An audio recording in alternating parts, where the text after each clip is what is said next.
for that introduction. And once again, I'm really sorry I took 10 minutes in joining. Sarati, okay.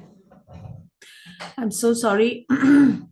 Well, so as has been said, I will be speaking to you on Indian knowledge systems and environmental conservation in the Indian knowledge systems. Let me share my slides with you. But before that, I want to draw a little caveat here. Just give me a moment. Okay. Indian knowledge systems. Please let me know whether my slide is visible or not and whether it is in the present now mode.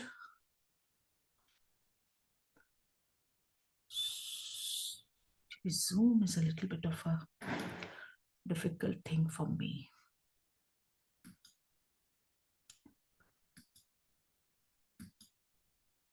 Can you see? Can somebody confirm if the... Yes, ma'am. Okay, thank you so much. But it must be in this... has the slideshow mode been activated now? Yes, ma'am. Okay, thank you. Thank you so much. Well, so as I said, we are going to talk about the Indian knowledge systems and how the Indian knowledge systems promote the use of traditions and practices for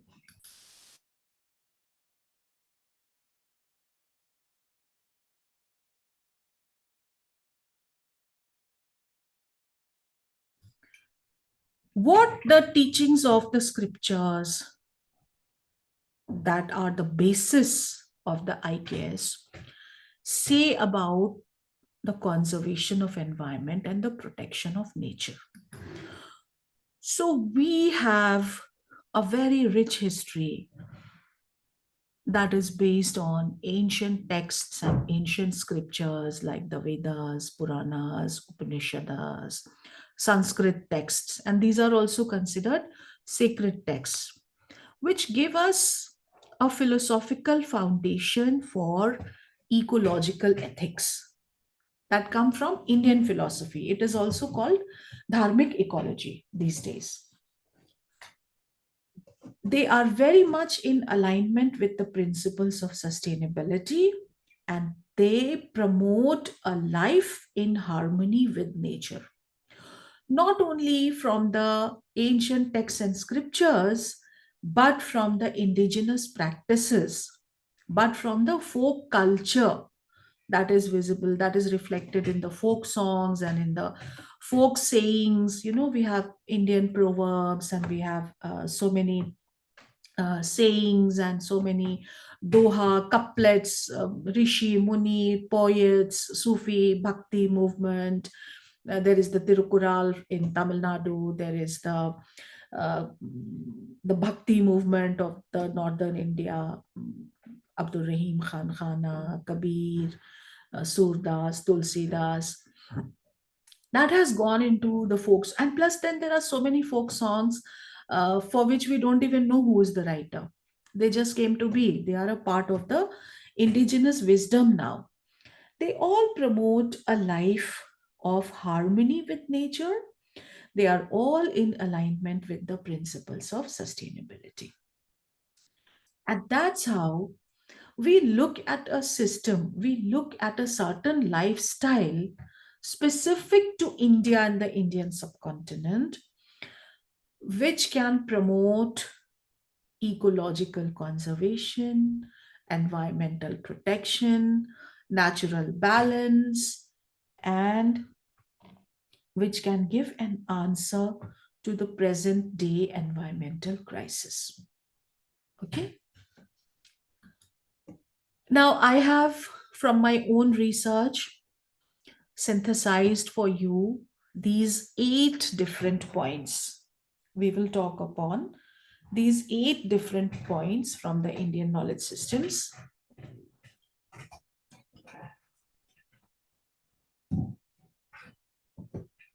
There can be many more.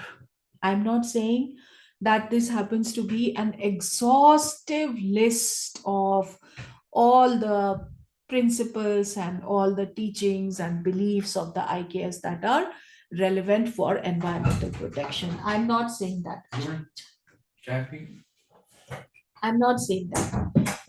But we will have a look at these eight, which happen to propound very clearly, very transparently, very directly that there is a connection between these sayings and the protection of nature. So, as of now, eight. We will discuss these 8 points in the coming slides. But they are all helpful in conserving nature. They are all helpful in giving protection to the environment. They are all helpful in restoring the ecological balance if people follow, if people stay in sync, if people adhere to the beliefs and if they behave accordingly. See, a belief is useless unless and until there is action on the belief, unless and until the belief is brought into the lifestyle, it affects the lifestyle, unless and until the belief is able to guard and guide the behavior as to what a person should do and what a person should not do. This is what values mean. This is what morals and ethics mean. So there is a certain belief system in the Indian knowledge system which is giving clear guideline as to how we should behave.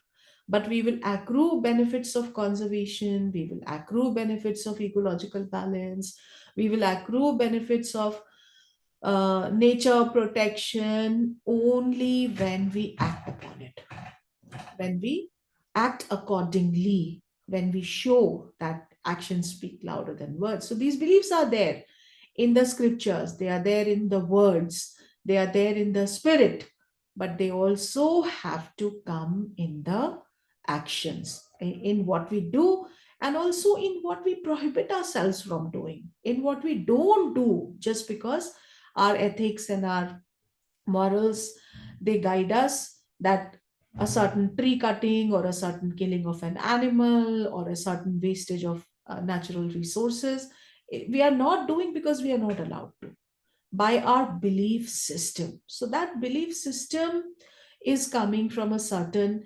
indigenous knowledge that has grown over centuries and millennia, that has grown over centuries and millennia, I will say. 2000 years, 3000 years. 3000 years old history and culture of the development of these beliefs. So, very time tested, full of traditional wisdom, hikmat, that's what we call it, when it comes to this system of health and this system of practicing alternative holistic health, that we have to practice what we preach. We have to walk the talk. And this is what comes from the traditional knowledge. So the first principle is, as you can see, Vasudhaiv Kutumbakam. Vasudhaiv Kutumbakam, that means the world is one family. Are you getting it? The world is one family, which means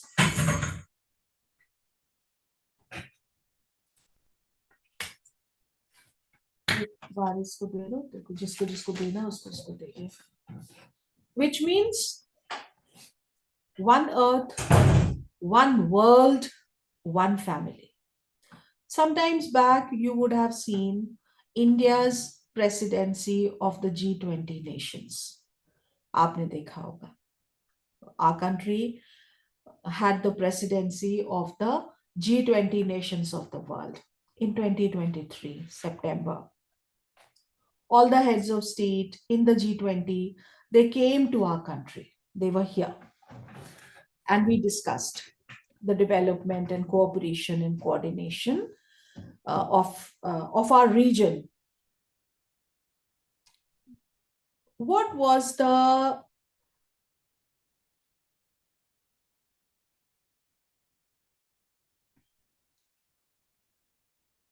slogan that India gave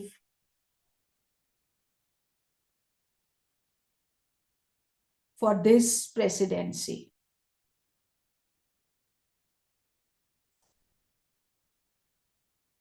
The slogan that India gave for this presidency was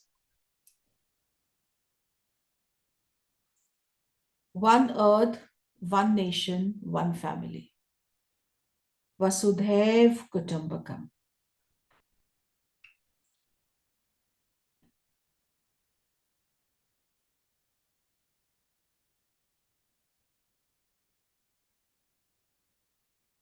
Therefore, we are giving a message of interconnectedness.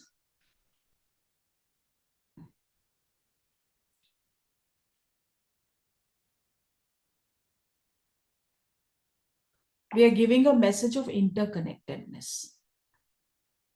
That all living things, as well as all non-living things, they are connected with each other when it comes to their survival, their wellness, their goodness, their well-being.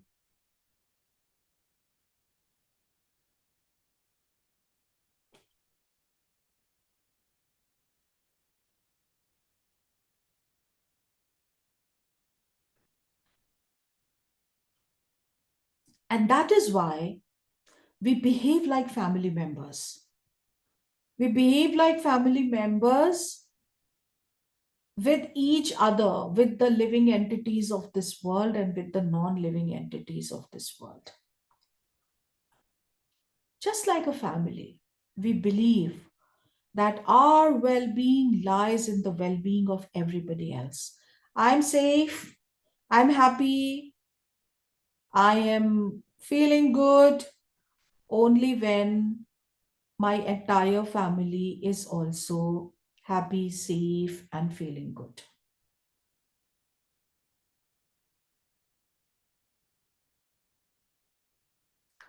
Right?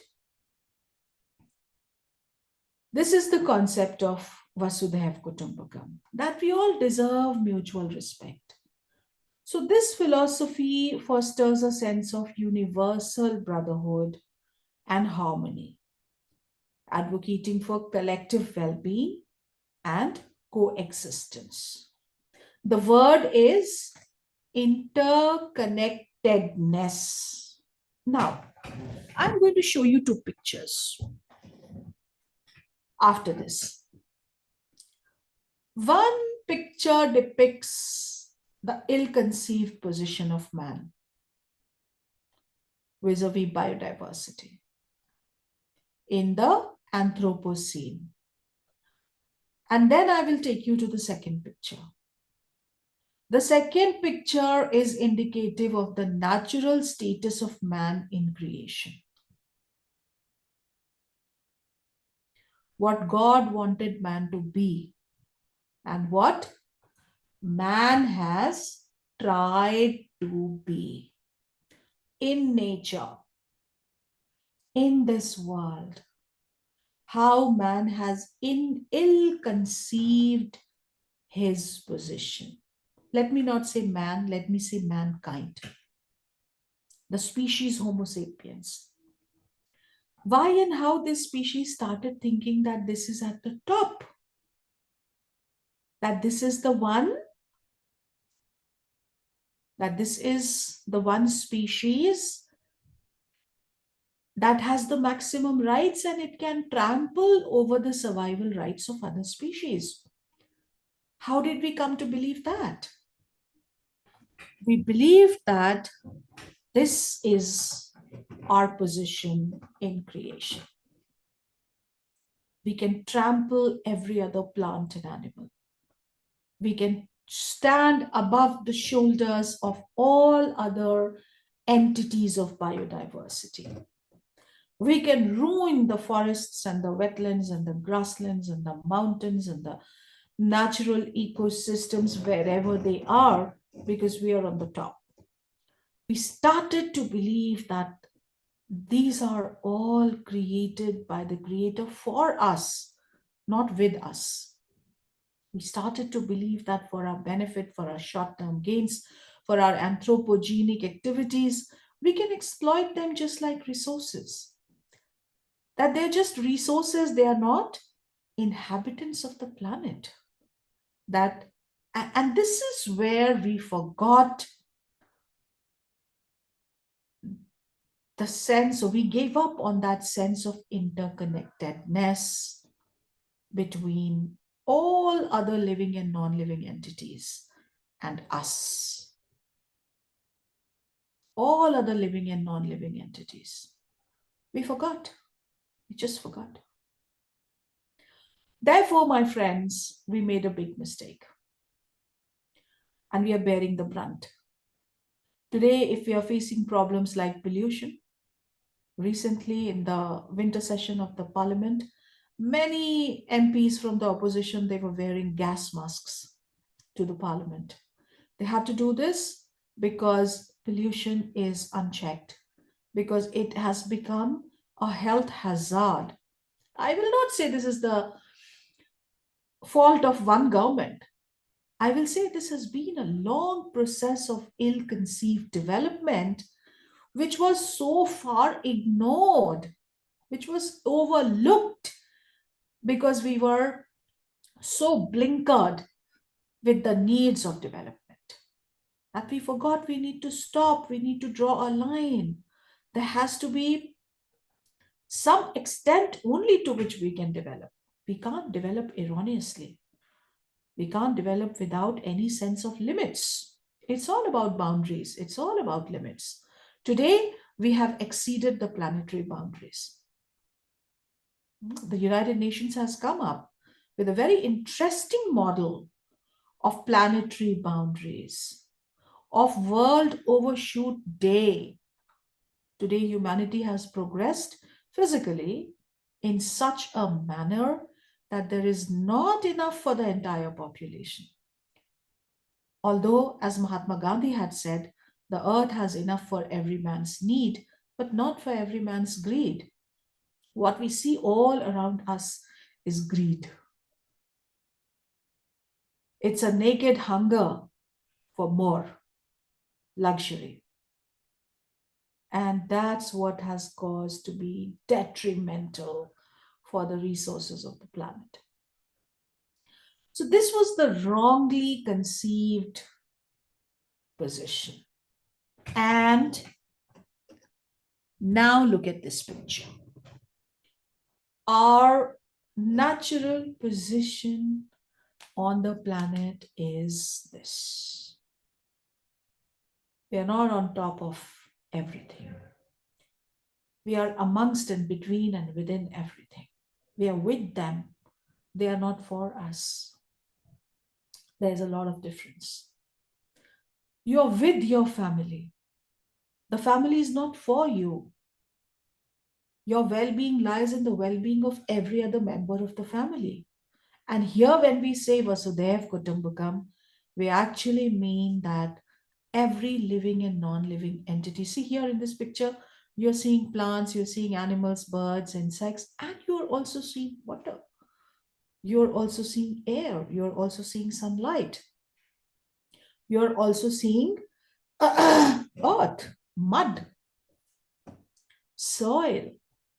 These are non-living entities, but they are equally important. Our well-being lies in feeling and honoring that interconnectedness between us and every other living and non-living entity around us, because that's how the Creator has created.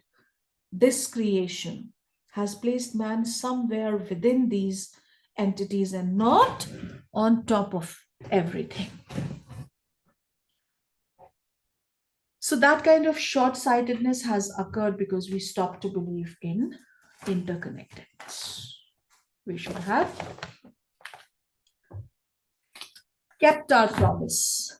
of interconnectedness. And these problems of pollution, global warming, climate change, biodiversity loss and depletion, resource crunch, energy resources depletion, soil erosion, whatever we are facing today, we would not have been facing had we believed that this is not what we are meant for. This is what we are meant for, actually. So these two pictures give a very strong message about where we went wrong and about what would the correct approach be, giving equal rights of existence to all species around. Well, let us come to the, can you please give me 5 minutes? I have a little admin. I'm just 2 minute के लिए मैं audio of कर रही हूँ. मैं बस एक काम करके आ रही हूँ. Just give me 2 minutes.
Okay, sorry for the interruption. I'm back. So the next important point that we see coming from the Indian knowledge systems and being very relevant to nature conservation is the philosophy of non-violence.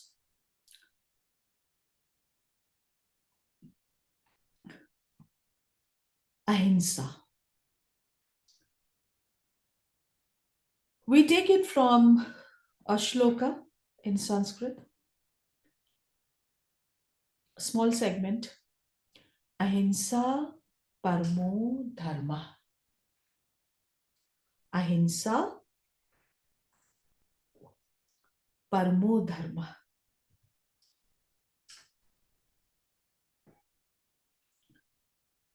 Let us not kill.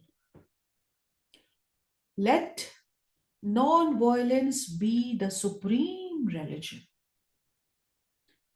Non-violence is the supreme religion. अहिंसा ही सबसे बड़ा धर्म है. Now, it's one of the core principles of Indian knowledge systems.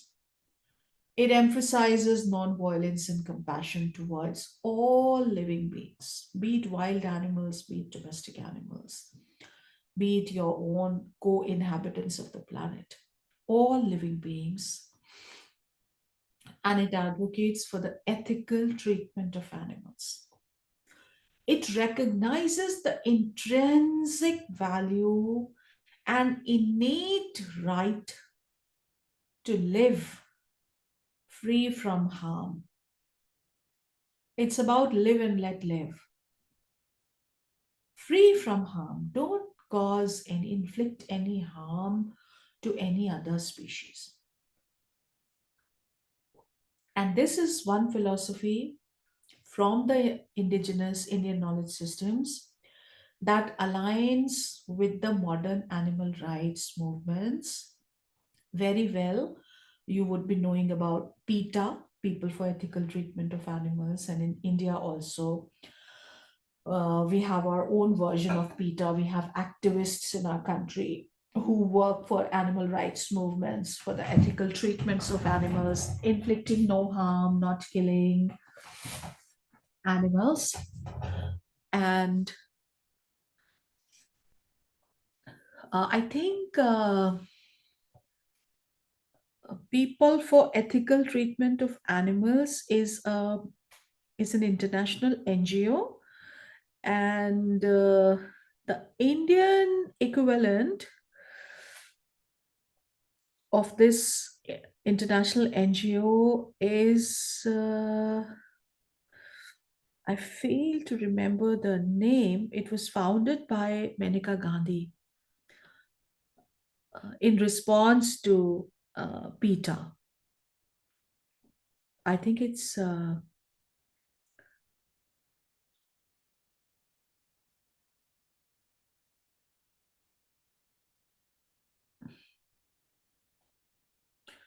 I'm so sorry, I'm not able to remember the name. But PETA has a chapter in India also, and there are many other organizations. Say, for example, the Government of India has also made an Animal Welfare Board of India. So just like the NGOs, this is also helpful in passing the rules and regulations, etc., and maintaining law and order in terms of ethical treatments of animals. It's a statutory body of the Government of India. Their mandate is to protect animals and to protect animal rights. Plus, they also give grants to NGOs. So, promoting coexistence and respect for all forms of life, that's what ahimsa parmo dharmah means. That's what we value in terms of conservation of the environment, because we are facing man animal conflict. When we try to protect the protected areas like the national parks and sanctuaries and biosphere reserves, sometimes we find that the people are antagonistic. That because they have been alienated from their rights to use the forest, because maybe their land has also been taken away in order to declare a protected area for the protection of a particular endangered species, we find it difficult to conserve the endangered species because the poachers get support hand in glove from the local people, and the local people know the forest much better than the forest department. Therefore, it becomes almost impossible for the forest department and the authorities to protect the animals and to check poaching when local people have been in connivance with the poachers. But such local people, such communities, whether they are forest dwellers or they are ecosystem people in villages and in ancient human habitations around the protected areas, they do not side with the poachers if they have a firm belief in ahimsa parmo dharma. That non-violence is the supreme religion. That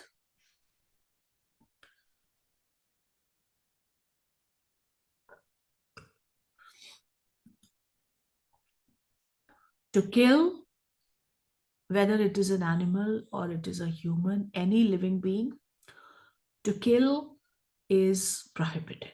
It's not dharmic to kill. So, coming from ahimsa paramo dharma, we find that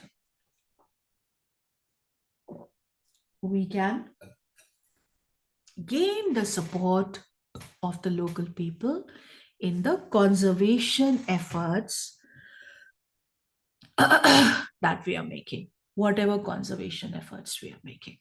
Okay, so this was my second principle. The third principle, of course, is nature worship and pantheism. Right. So, can somebody tell me what is pantheism?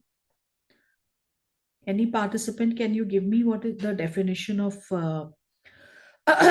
pantheism? What is pantheism?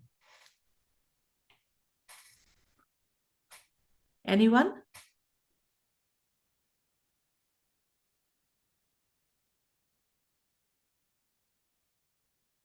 Participants, any answers from you?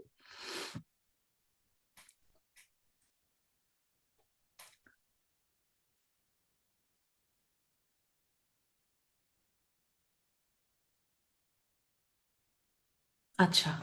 So let me tell you. A certain belief system which is governed by the maxim that everything around us, the universe, the earth, the planet, all of creation is God. This is again an indicator of interconnectedness. This is one God, there is one God, and it is found in everything. That means it is all part of the same force, pantheism, part of the same force of nature, same force of the universe, the multiverse actually, but aligned, because that is what God is. वो ही ईश्वर है. ईश्वर कोई अलग नहीं है, ये ब्रह्मांड ही ईश्वर है. That is why there is divinity in every entity of nature, in every living and non-living thing. There is divinity, and therefore, as part of a rich tradition of our nation, there is the tradition of nature worship. Now, pantheism may not be the dominant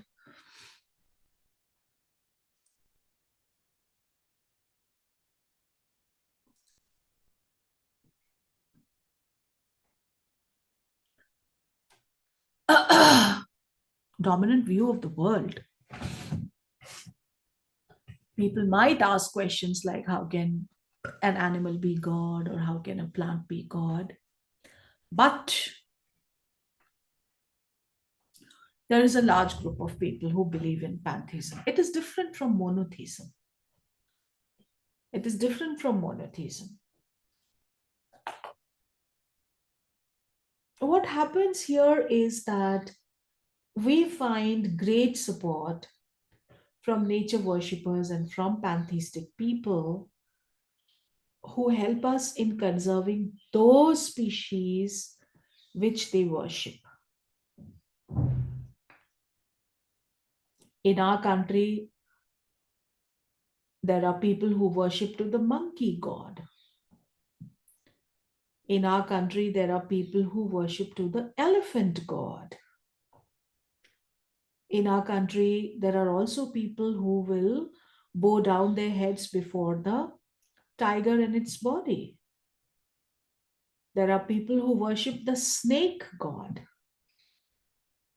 If we come to plants, in our country, there are people who worship the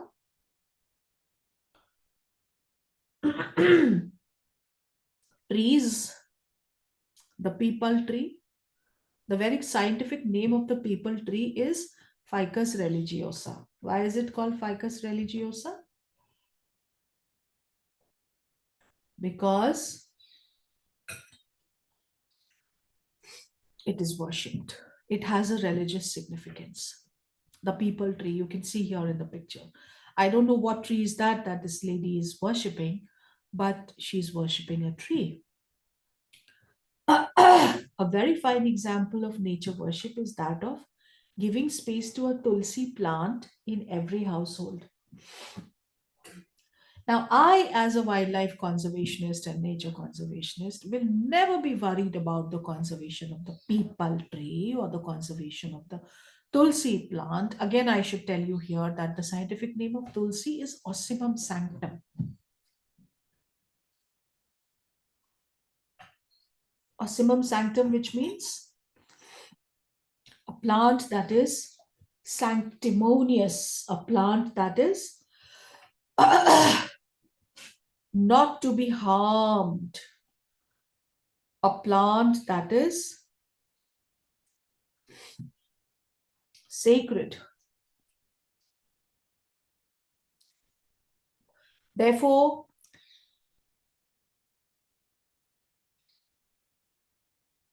let us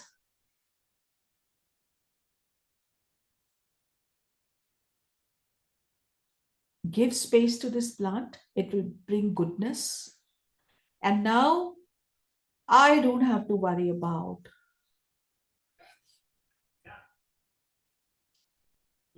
conserving the tulsi because the people are conserving it. Because the people will not let the tulsi plant be endangered. They consider it religious. They find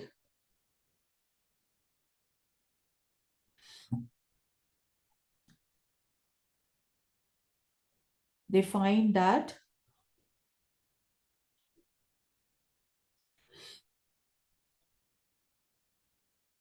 the tulsi plant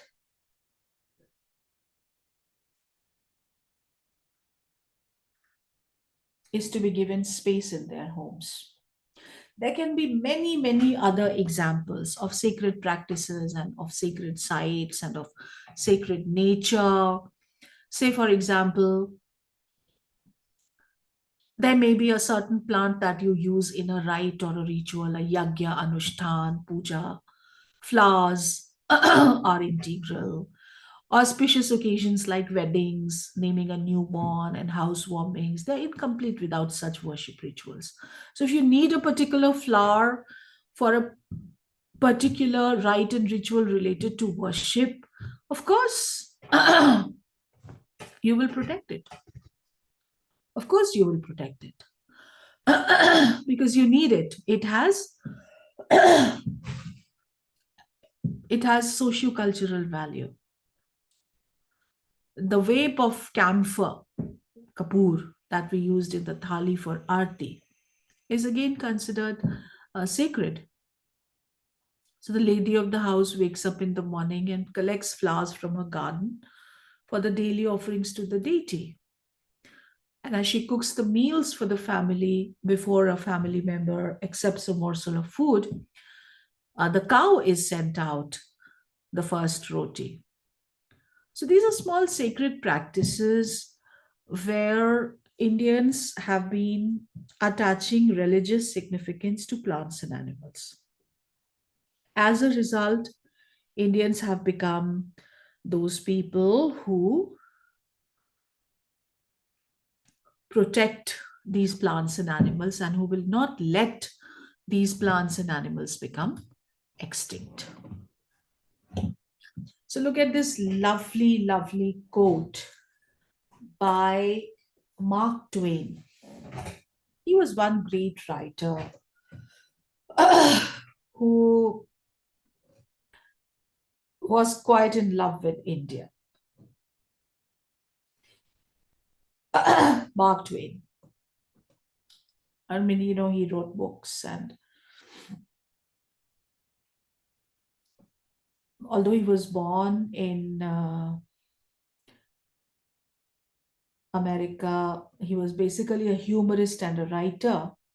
He wrote novels, he used to lecture, and he was a journalist also. Very sharp and witty, and his social satire is very famous. Mark Twain today is known as the father of American literature. So, America's response to Tennyson and Shakespeare and Milton. So, when I was a school going kid, I used to read Adventures of Tom Sawyer, and I used to read The Prince and the Pauper. He captured American society, whatever divisions on the basis of race, class, etc. existed. He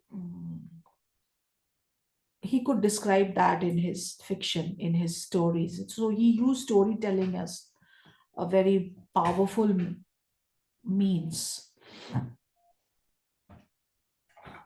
So Mark Twain, just give me a moment.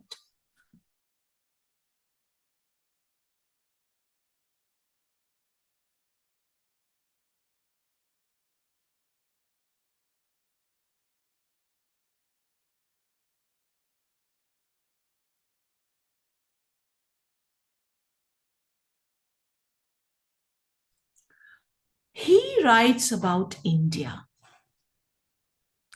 He writes about poverty, splendor and rags, palaces and hovels, famine and pestilence, genie and giants, and Aladdin lamps, tigers and elephants, cobra and the jungle. And what he says about India, see, the country of 100 nations and 100 tongues, of 1,000 religions and 2 million gods, cradle of the human race, birthplace of human speech, mother of history, grandmother of legend, great grandmother of traditions, whose yesterdays bear date with the mouldering antiquities for the rest of the nations. The one sole country under the sun that is endowed with an imperishable interest for alien prince and alien peasant, for lettered and ignorant, wise and fool, rich and poor, bond and free, the one land that all men desire to see. And having seen once by even a glimpse, would not give that glimpse for the shows of all the rest of the world combined. So, this is such an interesting and holistic representative description of India, the country of 100 nations and 100 tongues, of 1,000 religions and 2 million gods, cradle of the human race, birthplace of human speech, mother of history, grandmother of legend, great grandmother of traditions.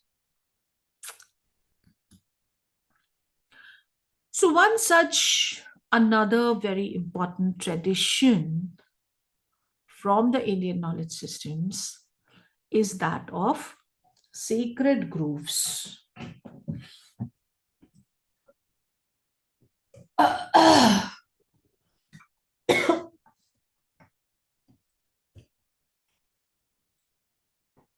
Sacred groves are found all over the country.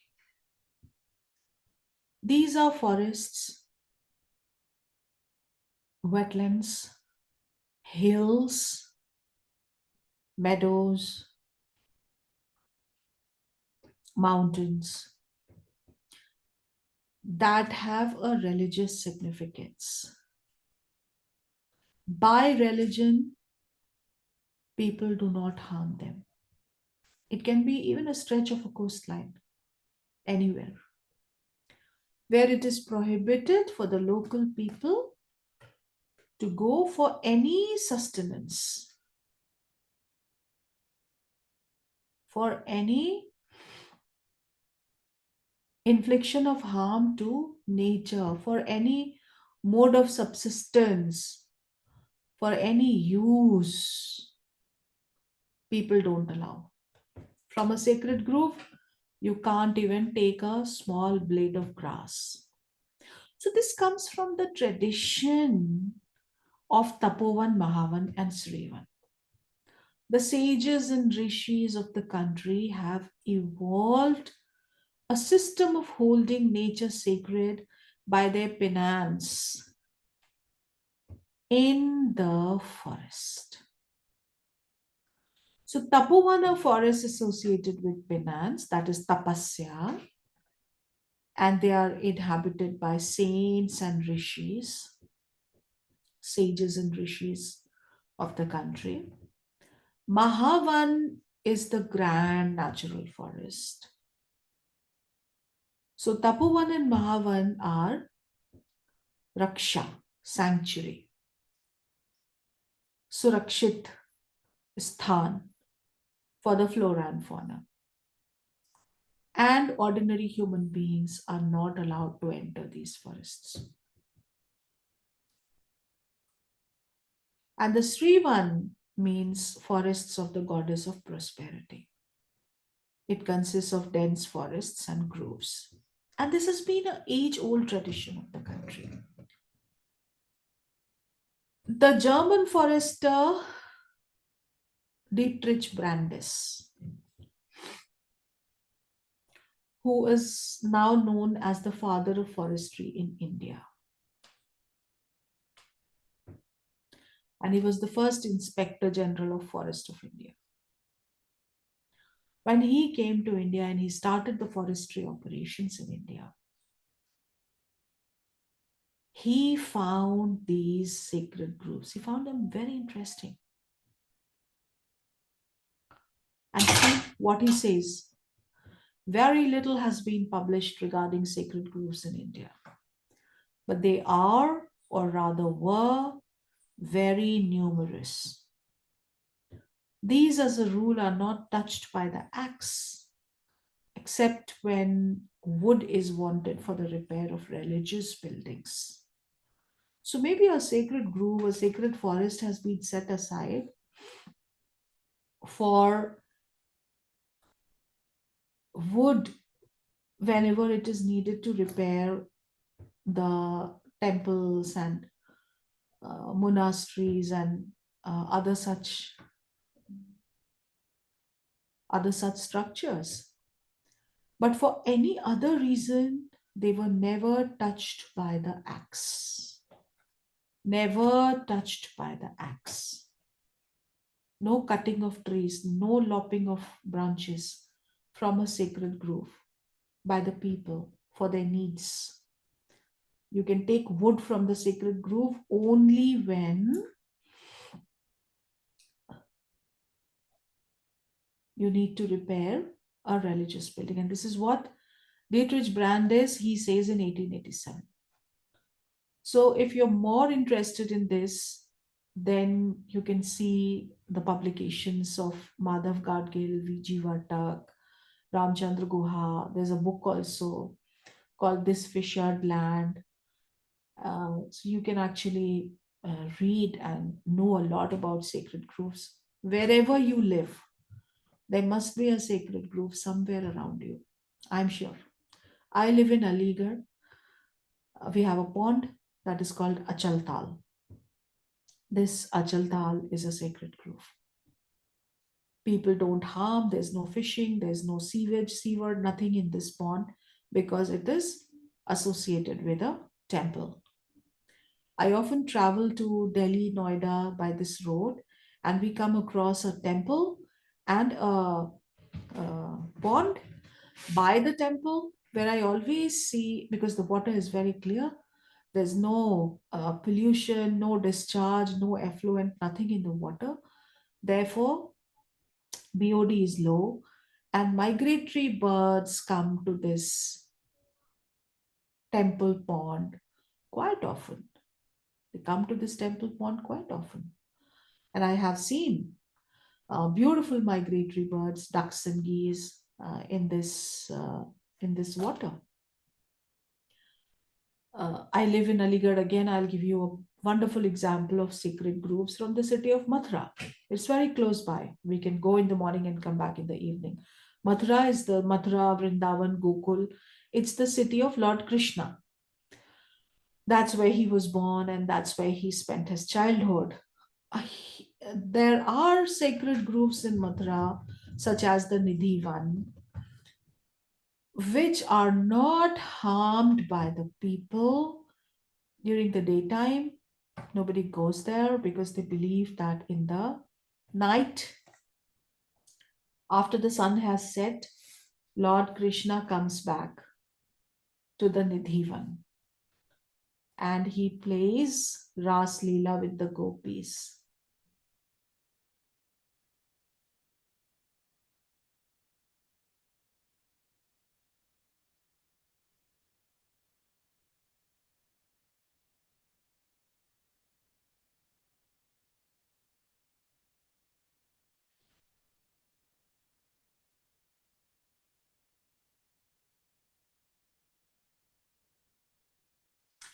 Right?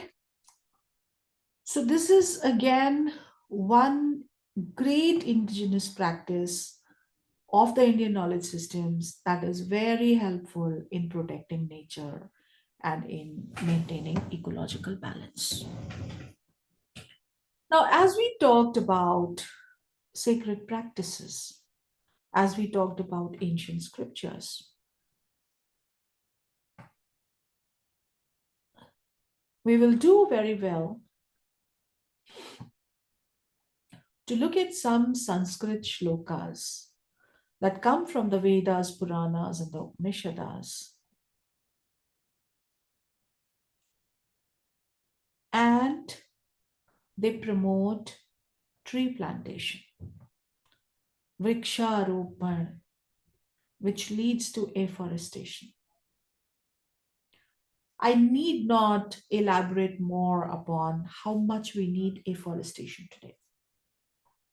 I need not elaborate more upon how devastating it has been for us to undertake all the deforestation that we have undertaken. Massive, massive tracts of virgin forests have been cut, have been cleared for agriculture, for infrastructure development, urbanization, industrialization, etc. And we are bearing the brunt. Uh, there is an inexhaustive list of benefits of forests.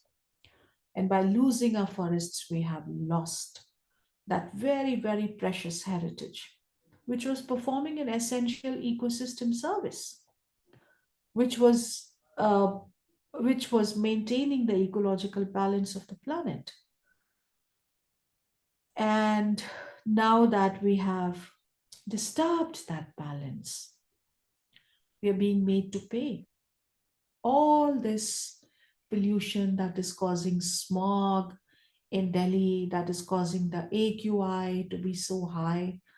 This can be cleaned only by one air purifier, and that is a green tree that performs carbon sequestration. Now, this is primary school science that green trees take carbon dioxide from the atmosphere to perform photosynthesis and they convert it into oxygen to maintain that balance. So, we're not cutting green trees, but we have been. We should be planting more and more green trees, but we don't. Now look at the wisdom that comes from the Indian knowledge systems. Just one example I'm sharing with you. There are many more. I have come to know that there are 35 such shlokas in the various scriptures in Sanskrit that promote plantation of trees and maintenance of trees. I'm giving you just one example. Just one example of one shloka. See, what does this shloka say? Dashakupa samavapi. Dashvapi samohrita. दशहृद समः पुत्रो दशपुत्र समो द्रुमः. A pond equals 10 wells. 10 ponds equal one step well or a reservoir. A reservoir equals 10 ponds. Now look at the twist in the tale. After talking about ponds and reservoirs, now this shloka says 10 sons. Now this shloka says one son. He's saying 10 reservoirs equal one son and 10 sons equal one tree. 10 sons equal one tree.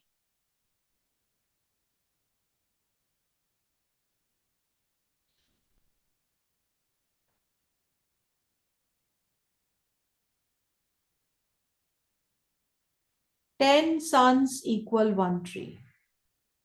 Where else do you see such wisdom?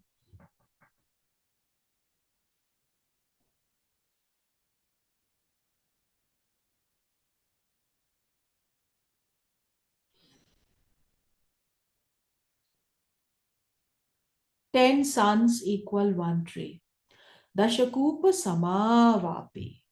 Dashvapi samohritah. Dashhrid samahaputro. Dashaputra samodrumah. Druma means one tree. Who will not plant a tree when his or her religion promotes tree plantation with such deep inspiration, with so much inspiration?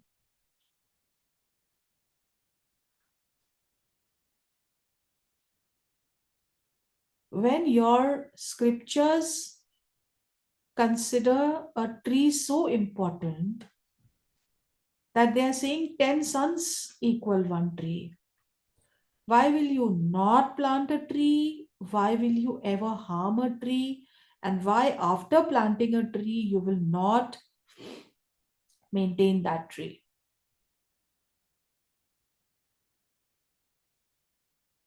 Why won't you do that? And believe me, there are several more.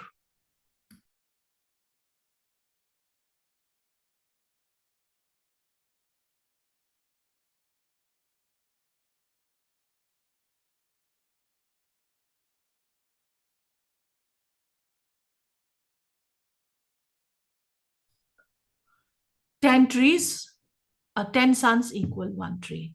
There are many more shlokas that inspire the act of tree plantation in this manner. Okay, next.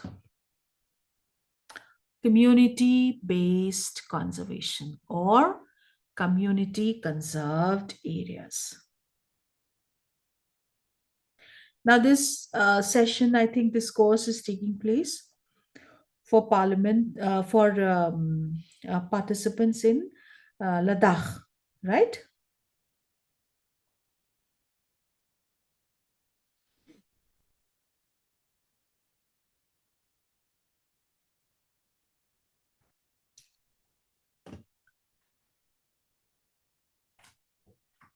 In the Vidarbha region of Maharashtra, because I think most of you are from Maharashtra, this course being organized by the Sant Gadge Baba Amravati University. In the Vidarbha region, we find that there is a village called Mendhalekha. It's in the Gadchiroli district.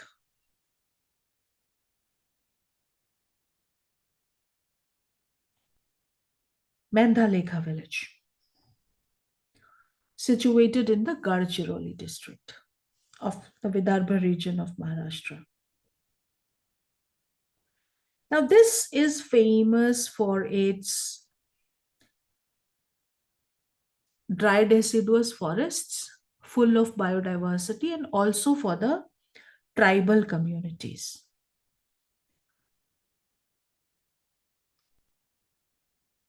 80% of the entire Gadchiroli district is under forest. And this is the highest figure in not only Maharashtra but all over the country.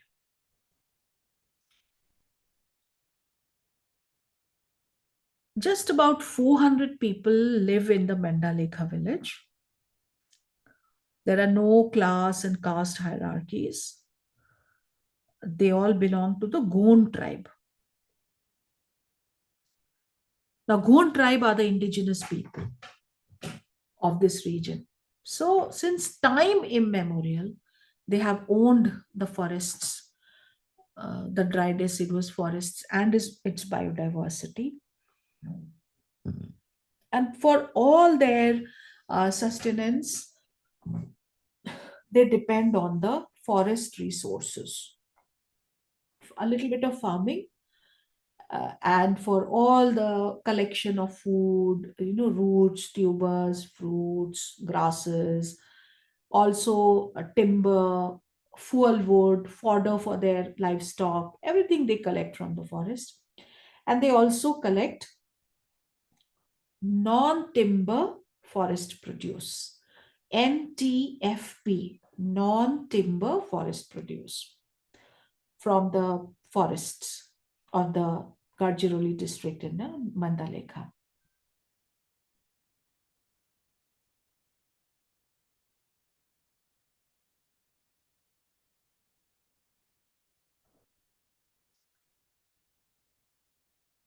Now, what happened is that in 1970,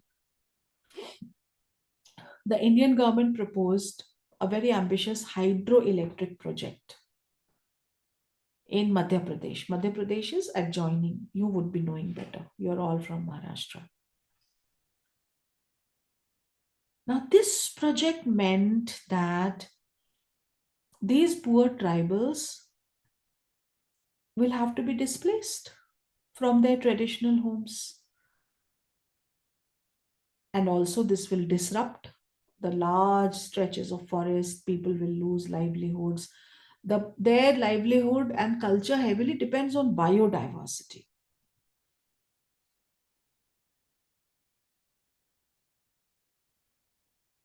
Strong tribal opposition was seen to this project.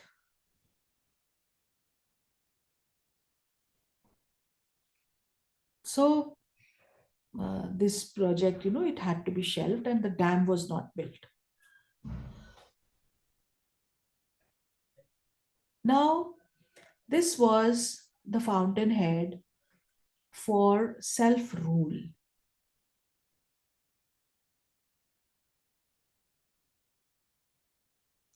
Revival of the tribal culture and the tribal identity, and having greater control over land and its resources.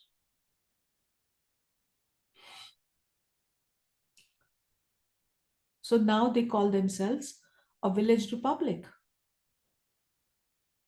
And they had an amendment done to the Wildlife Protection Act, and they now have it declared as a community conserved area. This is the first community conserved area of the country. There are around 220 community conserved areas in the country. They are managed by local communities, biodiversity is preserved, and they reflect indigenous knowledge and practices, and they foster sustainable conservation efforts, empowering communities, protect endangered species, and promote harmony between humans and nature.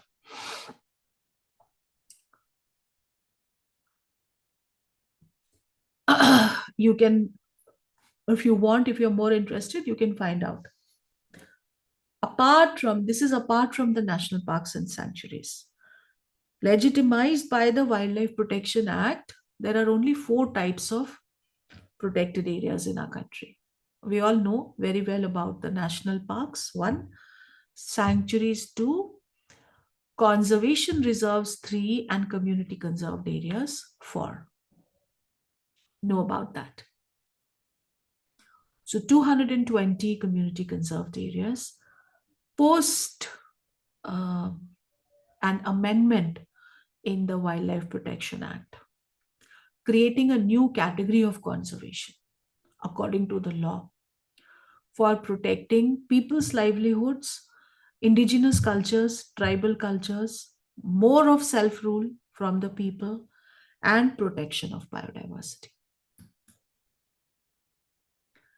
So, just like I spoke to you about the people living in the Mendalekha village, I would also like to pay tributes here to the first eco warriors of our country, that is the Bishnoi community. The Bishnois is a community that was founded by Sri Guru Jambeshwar in 1459. They are mostly found in areas in Haryana, Rajasthan, basically, Punjab, etc. A strong community. They have been organized on the basis of 29 principles. These 29 principles give them their identity. They are like their constitution, their Magna Carta. Now, when the Bishnois try to live a life according to these 29 principles, the Bishnois do not harm trees. They do not cut trees. They do not burn bushes. Assalamualaikum.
I'm sorry, there was a little disturbance. Right.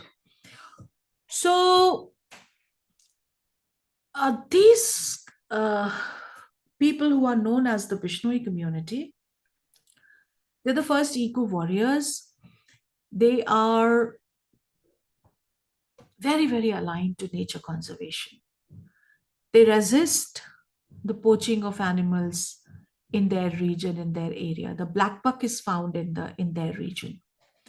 The birds like partridges and francolins and quails are found in that region. Even the bustard, the Hubara bustard, Bengal florican are also found in that region. But they do not allow the poaching of these birds and these animals. They are the Bishnoi people. They don't wear blue clothes.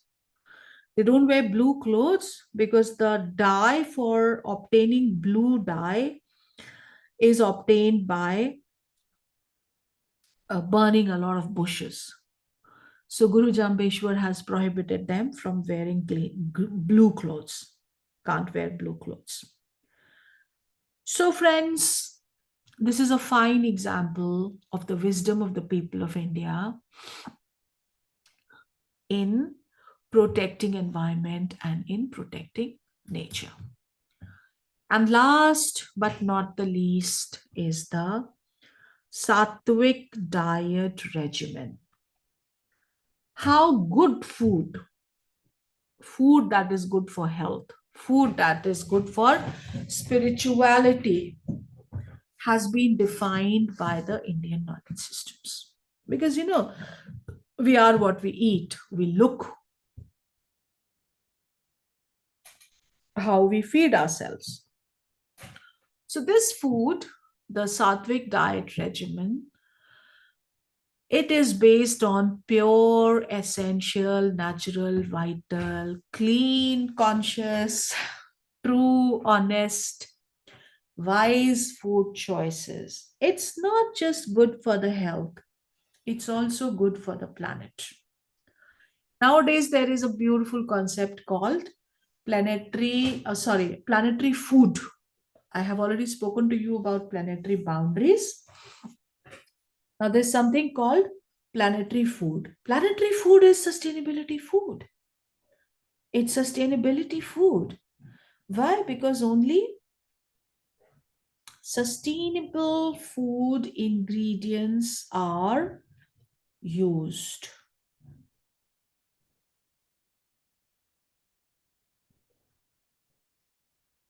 Only sustainable food is used. No packaged, processed, refined, added sugars, chemicals, water intensive crops, no such thing. Only sustainability food, whole grains, a farm meat. Of course,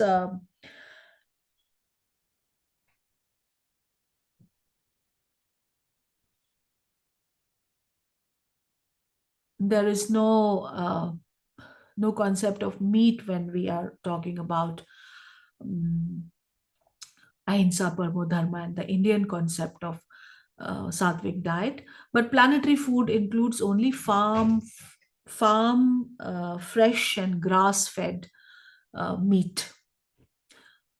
However, there is a lot of similarity and overlap between planetary food and the sattvic diet regimen. Also, the sattvic diet regimen includes mitahara.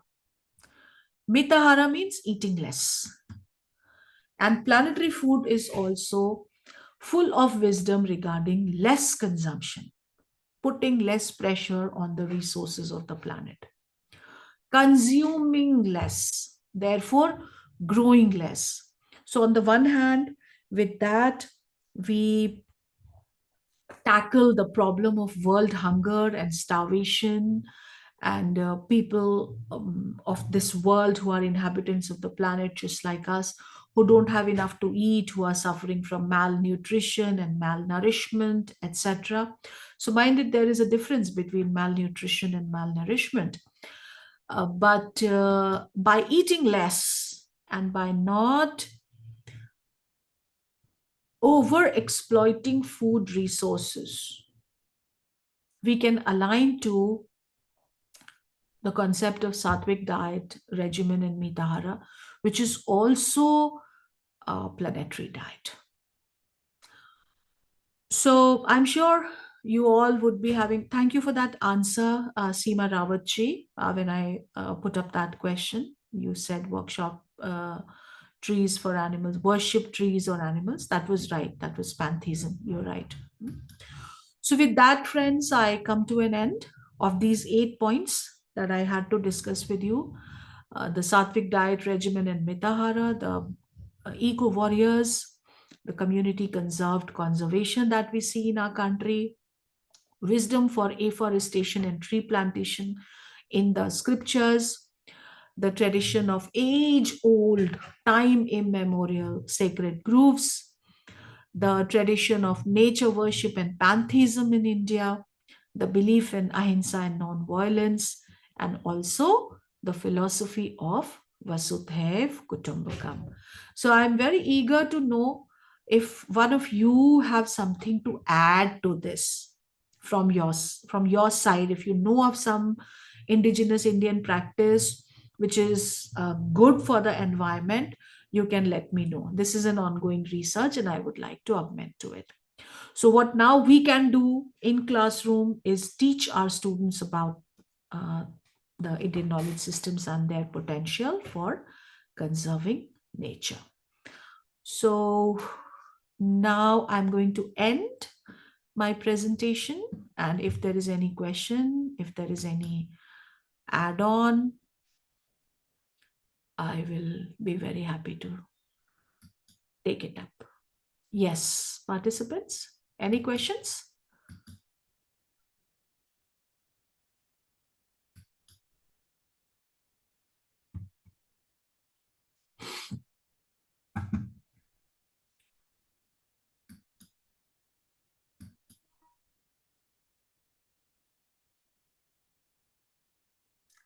Anyone?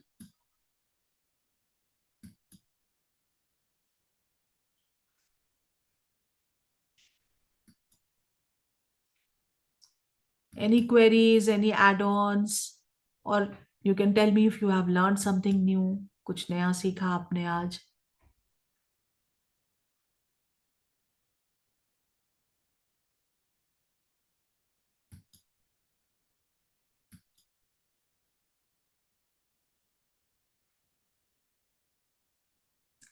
Okay, then I think from my side it's over. If you are interested in having this presentation, I can share it with you. With the admin, I will share it. So if there are no questions, if there's no discussion, we have come to an end of the session. It's 3:30 already. I will not hold you for, yes, Dr. Ruta Khonde, please ask your question. Would you like to speak or would you like to type in the comment box?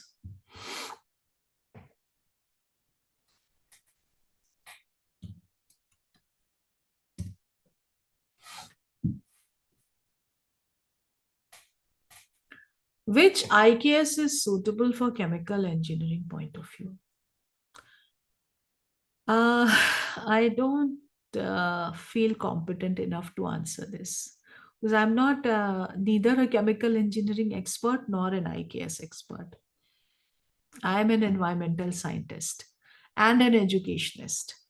So, little bit of whatever that is why I had said in the very beginning that regarding IKS and environment, if there is something else that you can add, then I would say, Dr. Kunde, we are having these days these capacity building programs on IKS in all universities. I had also organized one last year on IKS.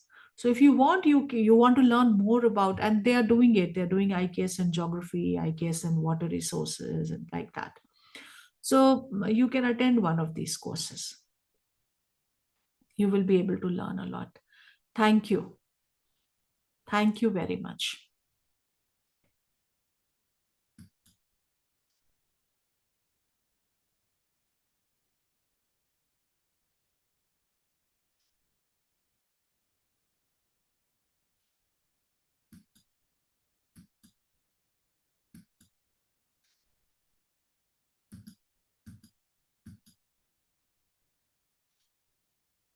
Okay, then, thank you so much. I guess there are no questions. And with your permission, I can now leave the session. I wish you all the very best.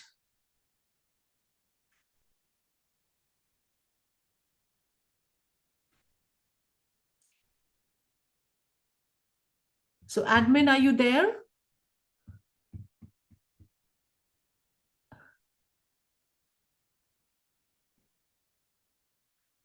No, I guess there's nobody here.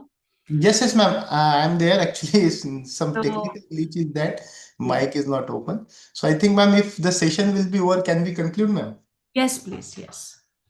So on behalf of Malvi Mission Teacher Training Center, Sant Gadge Baba, Amravati University, and all the participants and the Priyadarshini College of Engineering, I extend my sincere thanks to Professor Abbasi, ma'am, for such a wonderful session. Ma'am, you have explained and elaborated all the concept of this IKS with the help of align with the environmental sustainability. And we are really thankful to you, whatever may be your inputs, that will be really useful for us because the environment conservation and the environmental studies, it is an integral part and the GOEC will be always there with regards to that. So definitely we will trying to inculcate these inputs in our curriculum, ma'am. So we are really thankful to you, ma'am. I once again extend my sincere thanks to you for your precious time and thought-provoking session here. And with the kind consent of Professor Abbasi, ma'am, I would like to declare that this particular session will be over here. Thank you, ma'am. Thank you so much, ma'am. Thank you. My pleasure. God bless you. Participants, please stay be connected. We will continue for our next session.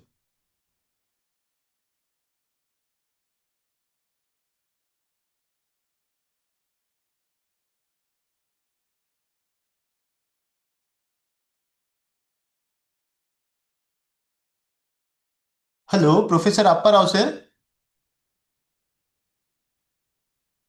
There was some problem. Yeah. Now I joined. Yes, yes, sir. Good afternoon, sir. Good Very afternoon. good afternoon. Very good afternoon. Shall we start, sir, if you could permit? Yes, sir. So, friends, good afternoon once again. As I have already told you that before the commencement of the today's session, we have split it into this session into two different parts. First part, at most we have completed, that is the Indian knowledge system and environmental conservation ethics. And now we are moving towards the another part. Friends, in the very first day, we have discussed with the modalities and different strategies and implementation frameworks of this national education policy. Now you know that while we are drafting our curricula, these open educational resources and common creative license are very much important because in the today's era, you know that academic integrity, the higher educational institute, not only the higher educational institute, but the publishers have pay more emphasis this on the academic integrity. And now, while publishing any kind of research as well as the project or drafting the curricula, this OER will always help us. So we will discuss this much important concept, that is the open educational resources and common creative license, with the help of one renowned senior and scholarly expert, Professor Apparao sir. Sir, first of all, I extend my warm welcome to you to this flagship program and particular to this session. Friends, Professor Apparao sir is a former senior professor in the at the National Institute of Technology, Varangal. Uh, he has more than 4 and 5 decades of experience in this field of higher education. Not only I am not saying the higher education, but entire education, because sir is instrumentally engaged from policy from development of no, from development of policies to execute it, to implement it, and ultimately to assess its outcome, not only on the higher education parameter, but on the different parameters like as the institutional ranking, faculty development corners, as well as the outcome-based education and the research and development. Under his during his span of period 4 and 5 decades, he has served as a different in the different position, basically as a teacher, and he has taught for the chemical technology, BTech and MTech for the different courses. He was the former head as well as the convener for the research and development as well as the promotion cell. He was the former head for the Department of Chemical Technology, Chemistry and the Biotechnology. He has associated with the 10 different projects that has been recognized by the government of India as a national eminence of projects. And across, he has delivered more than 5,000 lectures in the different FDPs, faculty induction programs, NEP orientation and sensitization program. He was the recognized expert for this Malvi Mission Teacher Training Program by the University Grants Commission, one of the renowned expert that has been recognized by the UGC. Friends, under his able guidance, 27 scholars have been completed their PhD degree. Sir is instrumentally engaged in the research as well as the teaching and the development. And he has his dedicated YouTube channel. In that, he has developed certain videos that will be demonstrated his dedication towards the teaching learning as well as the outcome based education, research and development, and particularly the student outcome and progression. Under his able guidance, triple IT Hyderabad has achieved the A++ grade by the NAC by the NAC in 2021. So friends, this is a brief introduction with regards to Professor Apparao sir. Sir, I once again extend my warm welcome to you. And friends, we are luckily fortunate to get such kind of eminent and scholarly personality to enlighten us on such an important topic that is very useful for us. So, sir, I once again extend my warm welcome to you and request you to please start with your session. Sir, please. Yeah. Very good afternoon, friends. At the outset, I thank Professor Muhammad Atiq for having invited me to exchange a few of my thoughts and ideas on this very important topic, open educational resources and Creative Commons licensing. Today, whether you have to design an innovative and flexible curriculum, whether you have to implement active learning strategies and also free and open source softwares, whether you have to implement outcome-based assessment strategies, open educational resources will be of great help to all of you, even in developing massive open online courses, MOOCs. These open educational resources will have great benefit for all of you. Therefore, every teacher must be aware of the knowledge in open educational resources and Creative Commons licensing. With this brief introduction, I proceed with my lecture in the form of a PowerPoint presentation.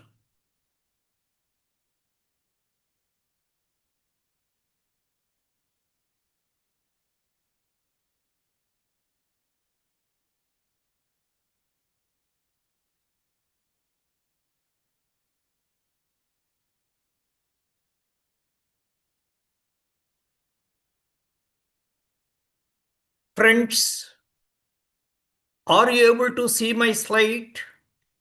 Because it cannot be displayed in the full slide mode. There is some problem maybe with my computer or whatever. However, you will be able to see because I have a bigger font size in all my slides.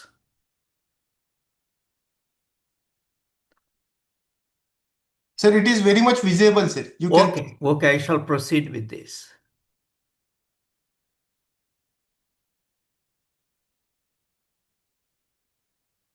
Open educational resources, a great revolution towards quality education in the world. And Indian universities and colleges can greatly benefit by these open educational resources. All the third world countries can be greatly benefited by these open educational resources. Wide propagation of the use of OER in teaching, learning, and assessment among teachers and students is the need of the hour. After having understood open educational resources and Creative Commons licensing, you can deliver lectures in your respective colleges. That is my mission. I shall share the PPT of my lecture. You can use a few of my slides also, and you can collect some more information on your own. Right?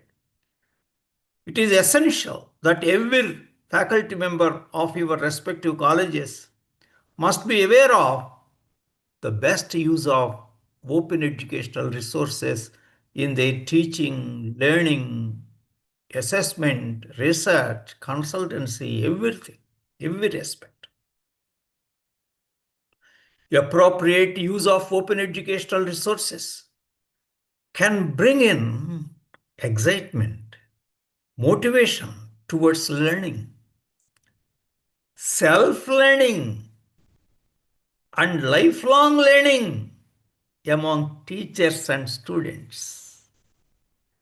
Because of the wealth of knowledge available in open educational resources, you can be a continuous learner. Your students will have several other resources other than your teaching, class notes, handouts, whatever you have given them. Besides this, they will have wealth of other resources through which they can be greatly benefited, your students.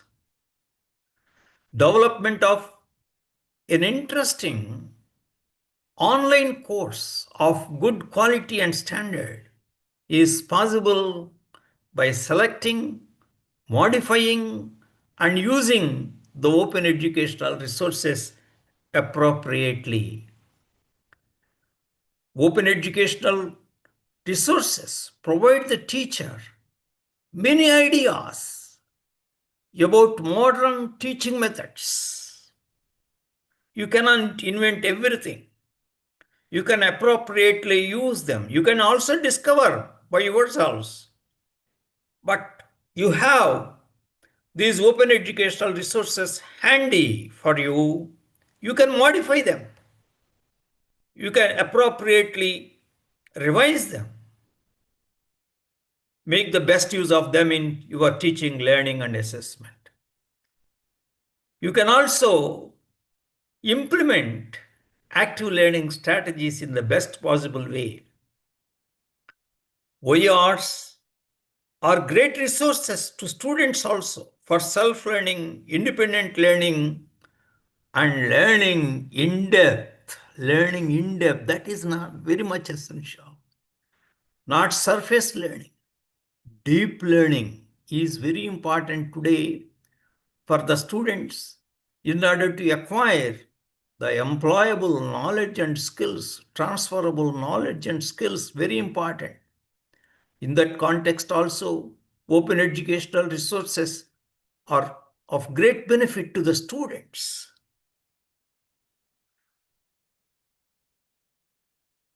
OERs are very useful, as I mentioned earlier, in development of massive open online courses, that is MOOCs, in various ways.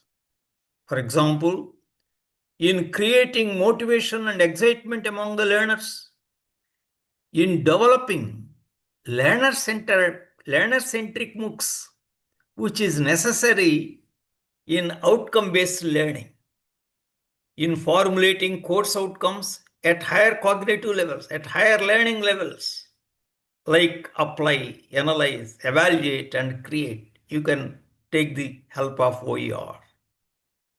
In using appropriate combination of teaching learning strategies, providing appropriate learning materials and learning strategies to the students.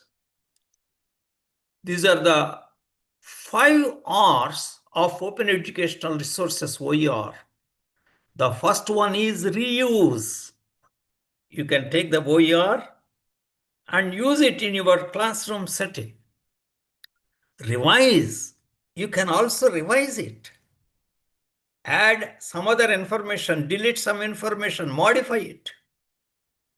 Then remix. For example, you can mix 2 different videos, make a new video useful for your classroom setting, appropriate for your classroom setting. Redistribute. You can take the printed material of OER, lecture notes on a subject, given the best professor in the world, and then give the copies to all your students. You can give the handouts to all your students. then retain. You can have a bank of learning materials with you. You can retain them with you. A bank of learning materials like videos, PPTs, handouts, lecture notes, assessment questions, a variety of teaching, learning, and assessment resources you can retain with them. So as and when you feel a particular OER is appropriate, you can make use of it in your classroom to bring in excitement, motivation, inspiration to your students. Today, students are taken over by entertainment industry. Students are taken over by social media. Therefore, they are surrounded by all these student engagement inside the classroom and outside the classroom is a big challenge for the teachers today. Therefore, it is all the more important to create excitement, motivation, and inspiration in the classroom. You can play a 2-minute wonderful video in the form of OER available. So students suddenly will come to your class, will get connected with you, will get connected with your course. Right, sir? Instead of using only chalk and talk, you can discover a variety of teaching learning resources. Reuse. I shall explain the 5 R's of open educational resources. Reuse. To use the content in a very wide range of ways. Example, in a classroom, in a study group, on a website, in a video, you can reuse. You can revise. Second R, revise, adopt, adjust, modify, or alter the content itself. Example, translate into the content into some other language. If your medium of instruction is Hindi, wealth of information is available in the form of OERs. You can translate it to Hindi and you can make use of it. Remix, combine the original or revised content with other OER to create something new. Redistribute, share copies of the original content, your revisions, your remixes with others. Give a copy of the content to a friend, to a colleague, or to a student. Retain, make, own, and control the copies of the content. Example, download, print, duplicate, store, all these ways. Examples of OERs needed in classroom teaching and developing MOOCs content. As I mentioned already, OERs serve 2 purposes. One is you can make the best use of them in your classroom teaching. You can also make use of them in developing a massive online course by yourself in Swayam portal, right? Or in any other learning management system. You are the best teacher. So the massive open online course developed by you can be useful for thousands of students. You can reach out, not only 60 students or 80 students in your classrooms, thousands of students outside your classrooms all over the world if you prepare a best open online course. Right? So what are the examples of OERs? Number 1, videos. Short time videos for creating motivation only 2 to 3 minutes videos, not more than that. Maximum 5 minutes. To give an assignment outside the classroom, maximum 15 minutes video. If you want to give for more time, split the video into short spans. Students will not be able to watch at a time for more than 10 to 15 minutes. When you give videos, give questions. Watch this video and answer the following questions. Like that, you make the best use of videos for home assignment. Then images and photographs to help them understand the concept very close to the reality. PPTs with animations, with flowcharts, embedded photographs, PPTs, not verbal PPTs. PPTs embedded with photographs, flowcharts, databases to give related data, numerical problems, real world problems. In all these ways, you can make use of OERs. Further, multiple choice questions for self-assessment, formative assessment. Software. You don't have to go for commercial software. Free and open source software are available in OERs. Every college can make use of this free and open source software. There is the difference between rich college and poor college is reduced. The gap is reduced because of the free OERs. When we say open educational resources, you don't have to spend anything. Free and open. Models for explaining the concepts. Case studies for analysis.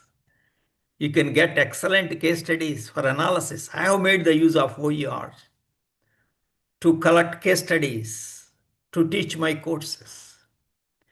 Examples of field studies. You can organize field studies. You can get the ideas from OERs related to your discipline, related to your course. Virtual labs and experiments, right? So the college may not be equipped with all the facilities, whereas in some higher institutes of learning, like Indian Institute of Science Bangalore or IITs, there may be sophisticated instruments.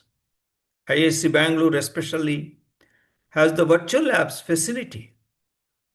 So from your college, they can do the experiment using that virtual lab, record the data, analyze the data, and interpret the data. You don't have to pay anything for that.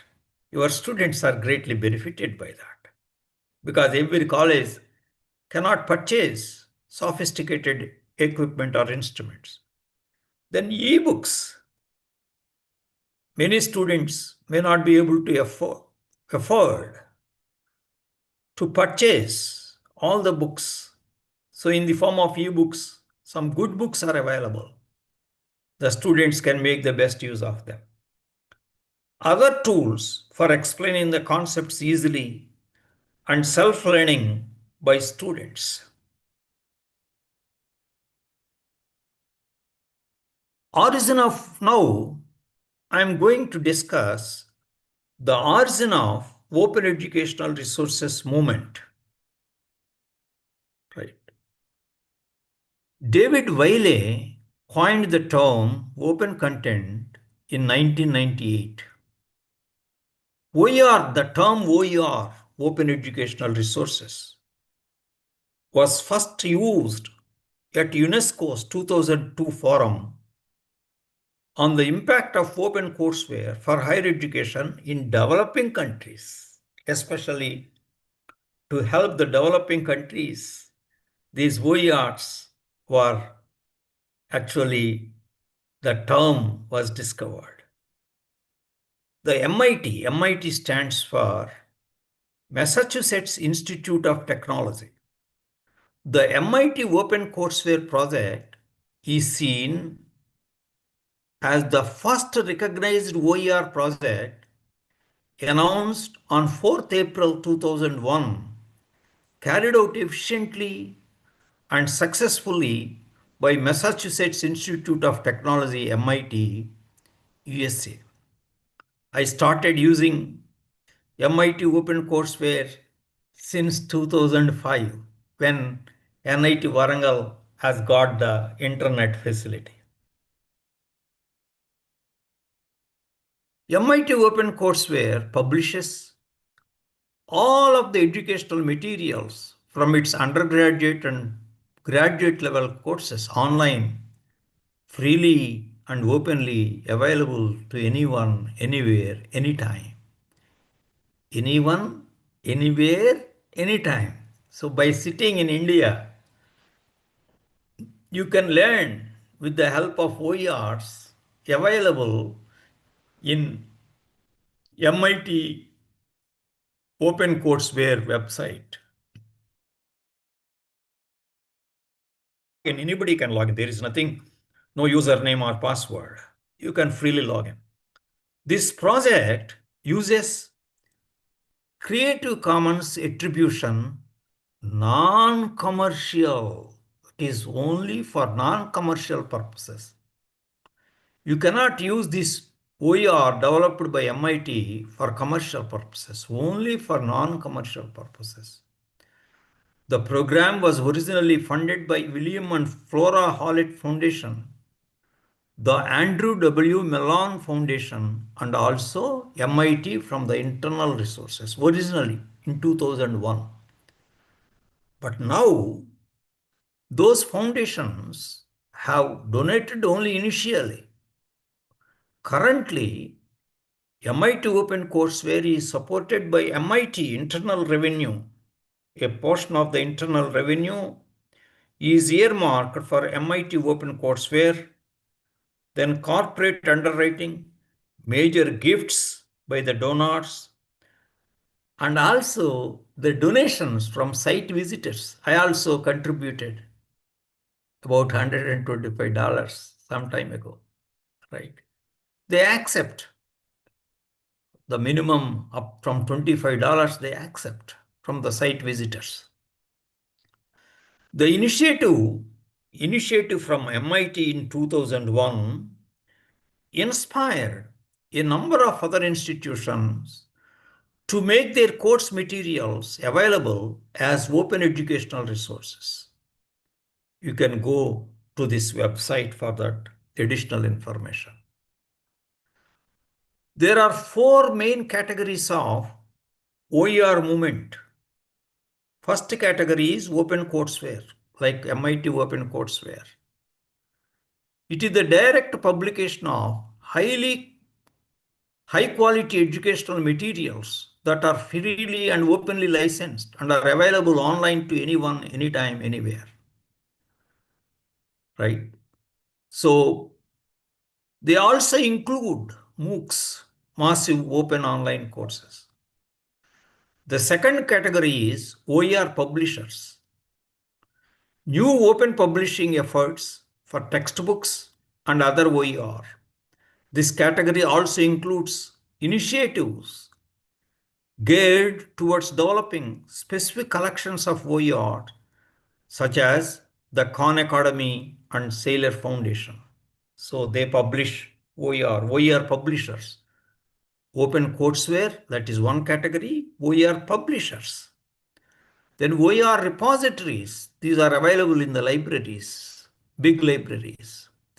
These range in scope from portals and gateways that provide access to information on OER and aggregated content, resources to institutional repositories. Then another category is publicly funded initiatives. Policymakers on the local, state, and national levels are developing policies that encourage the creation and adoption of OER. For example, SWAYAM courses funded by Ministry of Higher Education, Government of India. MHRD, Government of India.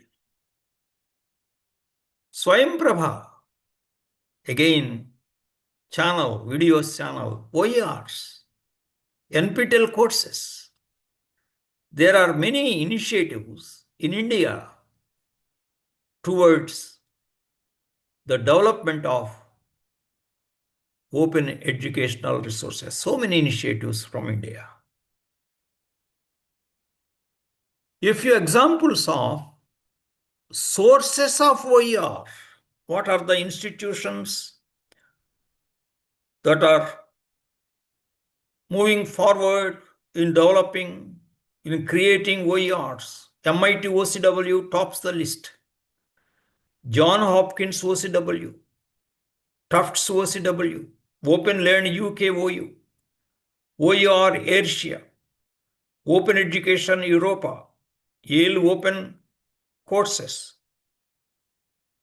DOAB, DOAJ, NPTEL. NPTEL stands for National Program on Technology-Enabled Learning from India. NROER, Spoken Tutorial of IIT Bombay, Open Education Consortium, OER Consortium, OER Commons, Open Access Textbooks, Open Textbooks, British Columbia Campus, Open Textbooks, University of Minnesota, Open Textbooks, Sunny, OpenStax College, Sailor, Merlet, Joram, UK, Open Michigan Images, then Images, separate OER is on images only. Now, open educational resources in India, from India. The first one is NPTEL courses. Online courses. Video lectures.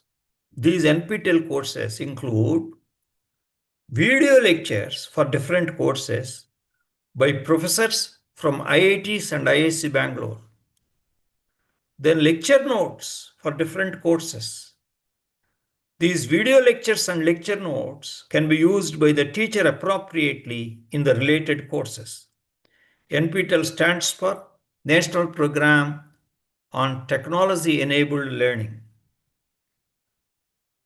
You also have NPTEL online courses developed by the website onlinecourses.nptel.ac.in, developed by faculty members from IIT Madras, Kanpur, Delhi, Bombay, Guwahati, Roorkee, and IISc Bangalore. Swayam means, the full form of Swayam is study webs of active learning for young aspiring minds. It is a program of MHRD, Government of India. It is an indigenous IT platform in India that facilitates hosting of the courses taught in classrooms from 9th class till post-graduation. See the range from 9th standard till post-graduation. Swayam courses are available to be accessed by anyone, anywhere, and at any time.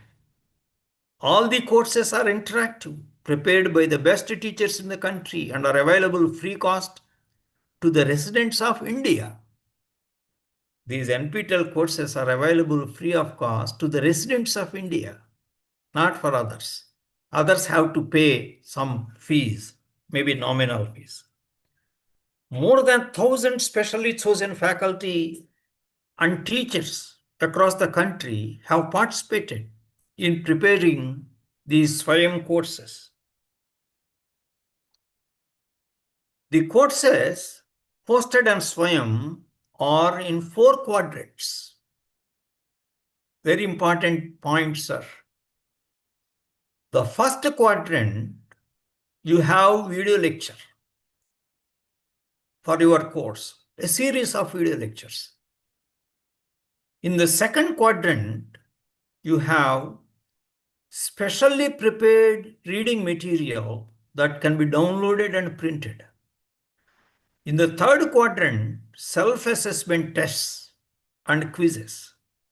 In the fourth quadrant, online discussion forum for clearing the doubts. You see, students can watch the video lecture and understand the concepts with examples and all that. They can watch the video. Then they can read, download and print the learning material and read the material and get sufficient knowledge in depth.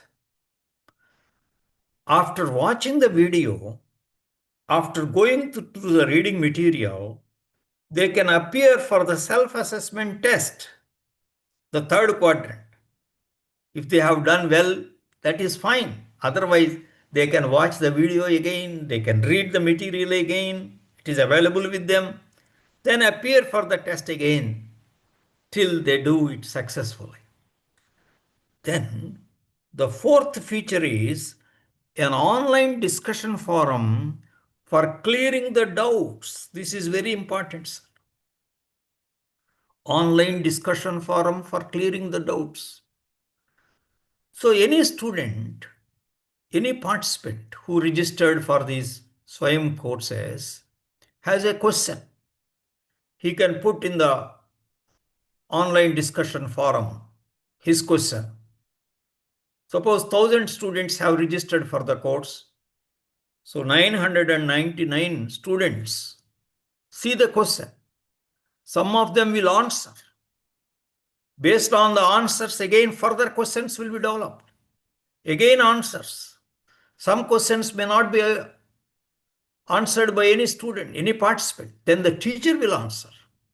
So teacher also will be watching the online discussion forum. This online discussion forum is of great benefit, not only for the students, for the teacher also. Students contribute to learning. Peer learning is encouraged, right?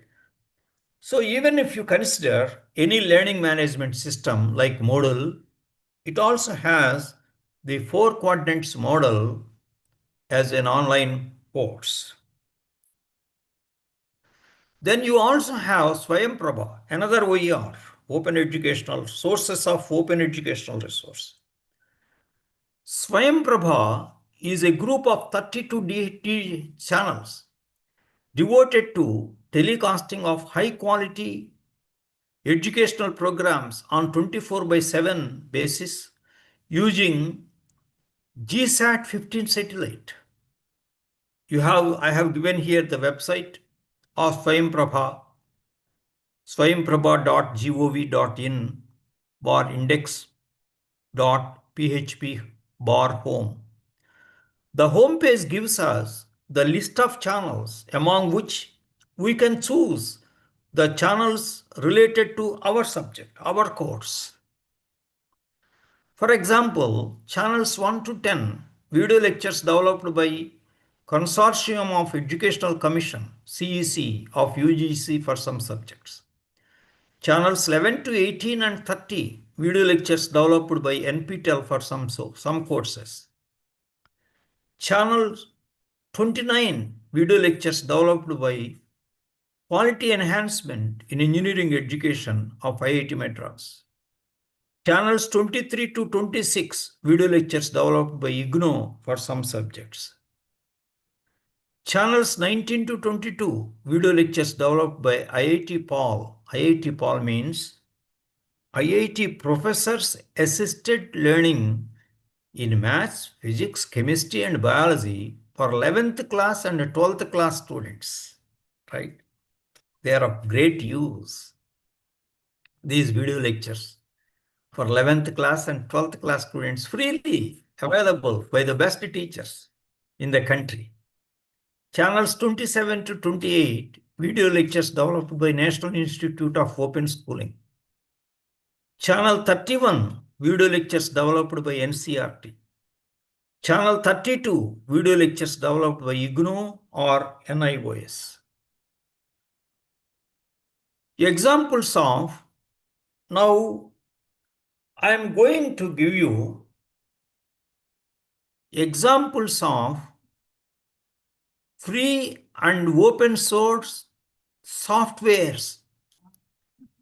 The acronym is FOSS. Free and open source softwares. FOSS. You don't have to use the commercial softwares. For example, art programming is very much used by different disciplines of learning. It is a free software programming language and software environment for statistical computing and graphics. This R language is a popular among data miners for developing statistical software and data analysis. Besides data mining, it also provides statistical and graphical techniques, linear and nonlinear modeling, classical statistical tests, time series analysis, classification, clustering, and many more. A few other open source tools, free and open source tools. TensorFlow is a free and open source software library for data flow and differentiable programming across a range of tasks. It is a symbolic math library and is also used for machine learning applications such as neural networks. Then you have Maxima. It is symbolic computation environment, open source software similar to Mathematica. Mathematica is very expensive. It is commercial software. NIT Warangal we purchased about 20 years ago, Mathematica. But now you don't have to purchase. You can use Maxima for teaching purposes. For research purposes, you may have to use by Mathematica. For teaching purposes, Maxima is sufficient. And you also have another software, Python. Python programming is very popular these days in all art, science, and engineering colleges. It's a general purpose programming language support, which is object-oriented and structured programming. It is free, simple to use and implement, and well-structured. It is equally useful for non-numerical and for numerical applications. A first course on numerical methods prefers using Python as a tool for implementing and testing algorithms over an alternative such as MATLAB or Scilab. MATLAB and Scilab is an open source, but MATLAB is commercial source. You can use Python. Learning engineering maths using Python tool is an example of learning by doing, the best active learning strategy. The teacher teaches how to learn a topic of engineering maths using Python tool and demonstrates the same through hands-on experience by the students. Then he or she gives assignments, problems, mini projects, group-wise to students. Initially, students may commit mistakes, clear doubts through peer interaction, and learn. Discussions take place later in the classroom, leading to deep learning. In this example of learning engineering maths by Python tool is also a guru, a teacher. In this case, teacher-student ratio is 1:1. Python language as a tool is the guru and the student is the student for every student. 1:1, which leads to most effective experiential learning and learning at highest cognitive levels of the course outcomes. It is suggested that the real teacher designs real-world application problems or mini projects to be solved by the students using Python programming. There is a role of teacher also. That will be great learning experience to the teacher also.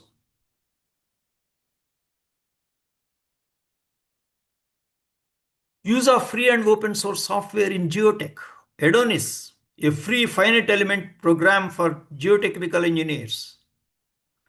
Geotechnical engineering software package in R also, in R language also. SV Slope is a slope stability analysis program developed by Soil Vision Systems Limited. Right. This program is used in the field of civil engineering to analyze levees, earth dams, natural slopes, tailings, etc. Genome Tools is an open source software for analysis of genome and biological parameters. It has a free library of tools for bioinformatics. Working with BioPython for molecular biology, BioPython provides the set of tools and libraries for the analysis and computation of biological structures. It is available for free and open source distribution and is promoted by the Open Bioinformatics Foundation. It can parse the files of bioinformatics into data structures that can be processed by Python code, BioPython. Free and open source tools for blind students. Very important, sir. For blind students. You see, blind students should not be at any disadvantage as far learning in depth is concerned. Therefore, we must provide the appropriate facilities for blind students. For example, some essential software are there. A screen reader. A screen reader is an essential piece of software for a blind or visually impaired person. Simply put, a screen reader transmits whatever text is displayed on the computer screen into a form that is visually impaired user can process. Usually tactile by touch, auditory by listening, or a combination of both, auditory and also by touch. This screen reader is very much useful for blind students to learn any course without any disadvantage. Whilst most screen readers work by having a synthetic voice that reads text aloud, others can also communicate the data via a refreshable braille display. Such screen readers allow blind students to use their fingers to read the text that is displayed on the screen. But while screen reading software can be affordable, hardware is usually expensive. Hardware you have to purchase. Free software makes universal access a reality. Many people could not afford the expensive price tag associated with some of the more sophisticated screen readers. Luckily for them, there are several screen reading software that are completely free. The following is a list of a few screen readers that are open, free and open. NVDA using Windows. Serotech System Access, again using Windows. Web Anywhere, all web browsers. Spoken Web with Internal Explorer. You can make your own video and make it as OER. You can make your own video, make it as OER. That is how I have published 80 videos as OERs in the YouTube related to pedagogy. Right. For example, and also subject content in chemistry and pedagogy. For example, I have prepared a video on corrosion due to differential aeration cells. The link is given below, youtube.com/watch, etc. This is an OER in chemistry used by the students of first BTech, all branches of engineering, and the faculty teaching engineering chemistry in the first BTech. How did I develop OER? How can you develop your own OER? Every one of you can develop your own OER. First step is content preparation using diagrams, photographs, and script in the form of a PPT. You can embed photographs, you can embed diagrams, and also script in the form of a PowerPoint presentation. That is the first step. You should have mastery of knowledge. You should have good ability of storytelling. Storytelling is very important skill in preparing a good OER.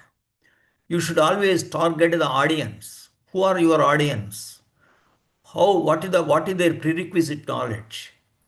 How you can build upon their prerequisite knowledge. All that will make you a good storyteller. That is very important in content preparation.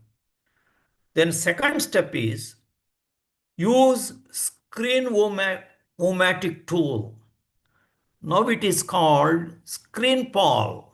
The name is changed as ScreenPal. SCREENPAL. ScreenPal. That tool is free and open again for recording video with PPT. Right? As the PPT scrolls down, a new slide is open, you can explain. Another slide is open, you can explain. And up to 15 minutes, you can discuss the course.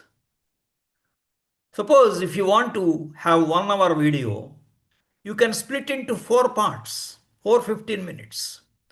Because more than 15 minutes, it is chargeable. Up to 15 minutes only, it is not chargeable. So some videos more than 15 minutes, I have divided into part 1 and part 2. Each less than 15 minutes. Right? With PPT, my explanation, both audio and video, you can have in this tool, both audio and video. Free up to 15 minutes video. Then what you do? Place your video in YouTube. Then it becomes OER. Simplest way. Or you can have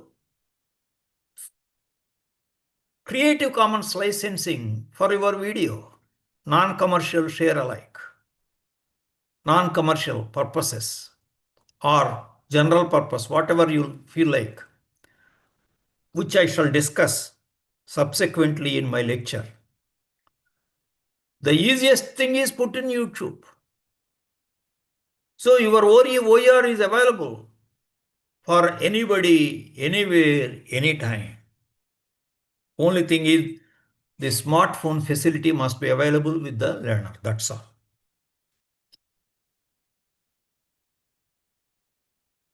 Then now I am going to explain to you. I said either you place in YouTube or obtain Creative Commons licensing. Now I am going to discuss Creative Commons licenses. What is its origin? What is its purpose? What are different kinds of Creative Commons license? How you make use of Creative Commons license? Various OERs using Creative Commons license? How you can get the license for OER? All that I am going to discuss now. Creative Commons is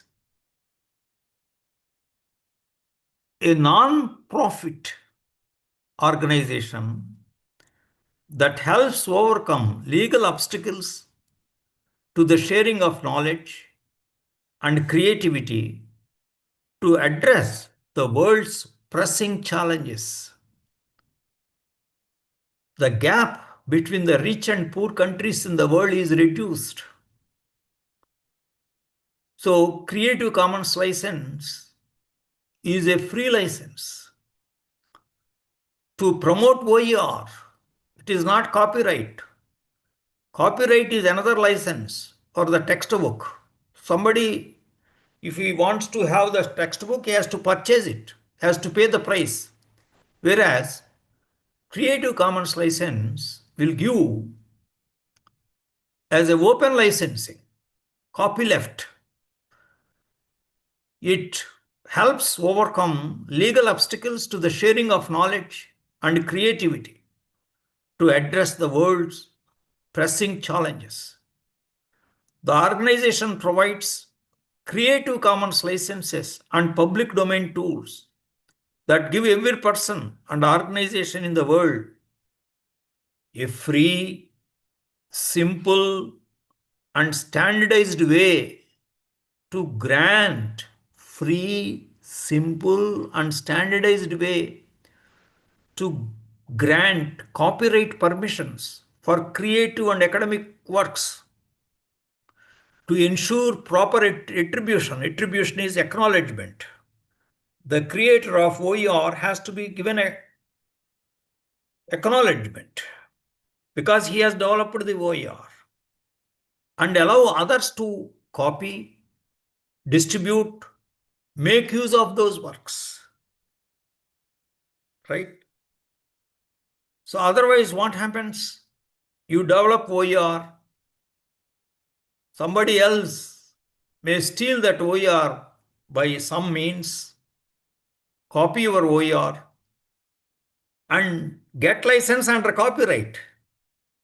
Once you get license under Creative Commons license, nobody can do that. So you are helping thousands and millions of people with your open educational resource through Creative Commons license. Creative Commons license helps you to have standardized licensing. At the same time, it is free and open to every user. Creative Commons has also developed a technology like CC search, Creative Commons search, CC search, that makes openly the licensed material easier to discover and use them. You can go through CC search and then type there whatever you want to use, whether that is available, in which format is available, just like Google search. They have developed the technology like CC search engine. Now, all of us must know which kind of works can be licensed under Creative Commons license. This is a very important point, sir.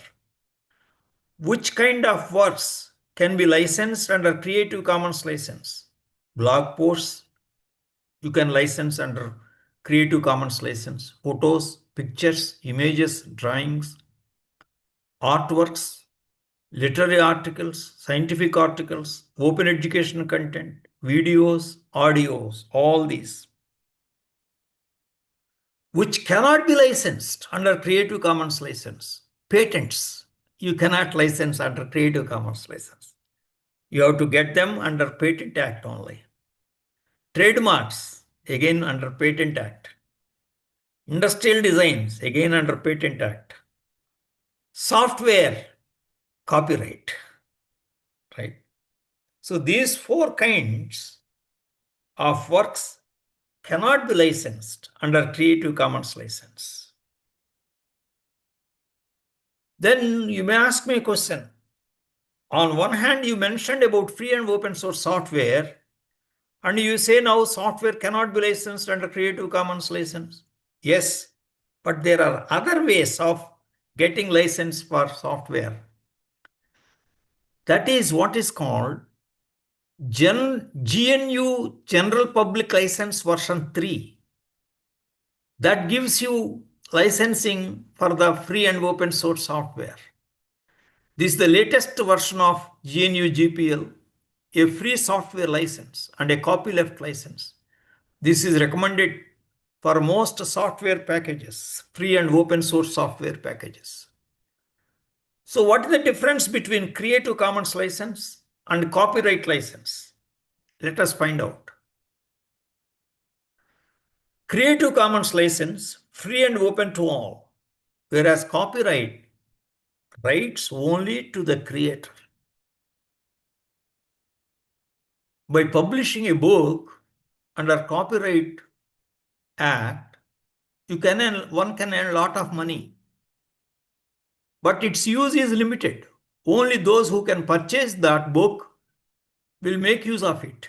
It cannot reach for millions. Whereas a book that is registered under Creative Commons license, it is free and open to all. Nobody needs purchasing it. It is free and open to all. So it will reach out millions of people, especially disadvantaged sections of the society, that will be useful. Right? Then Creative Commons licensing, attribution is enough. Attribution means acknowledgement. You give acknowledgement to the creator of OER. Suppose if you make use of the videos from my YouTube channel for your purpose, you give only acknowledgement to so and so for the creation of OER. That's all, nothing else. And no permission is needed from the creator to use the OER. Whereas in copyright, under Copyright Act, even small figure or data permission is needed from the creator. So there is a large difference between Creative Commons license, which is a free license, copyright, which is commercial. So all OERs are licensed under Creative Commons license, or they are placed in YouTube. Why should we get license of our work under Creative Commons license? To get credit for our work. You have a lot of knowledge. You have created OER. You have spent a lot of time and effort. You have created OER. Therefore, if somebody else uses your OER, they should give credit to you. If you have developed a video, somebody else uses it in his classroom, then he should give acknowledgement. I acknowledge so and so for the creation of OER, then he can make use of OER. Second purpose is not to allow somebody to steal our work. Not to allow somebody to steal our work and register it under Copyright Act. He will get the credit. More than that, it suppresses the copyleft and open education movement. This is a movement. Open education is the movement that is possible only when you register your OER under Creative Commons license or put in YouTube. So these are different types of licenses. Four basic components are there. Here, on my left, this is shown here. If the symbol is given, it refers to the symbol by. I shall explain what is the meaning of by. If this symbol is there, that indicates NC. NC means non-commercial purposes only. If this symbol is there, ND, no derivatives, you cannot modify. If this symbol is used, then share alike. You can modify the video, but you can register under the original Creative Commons license only. So with the use of four basic components, there are 6 categories of Creative Commons license. Most open to least open Creative Commons license. The first type is CC BY.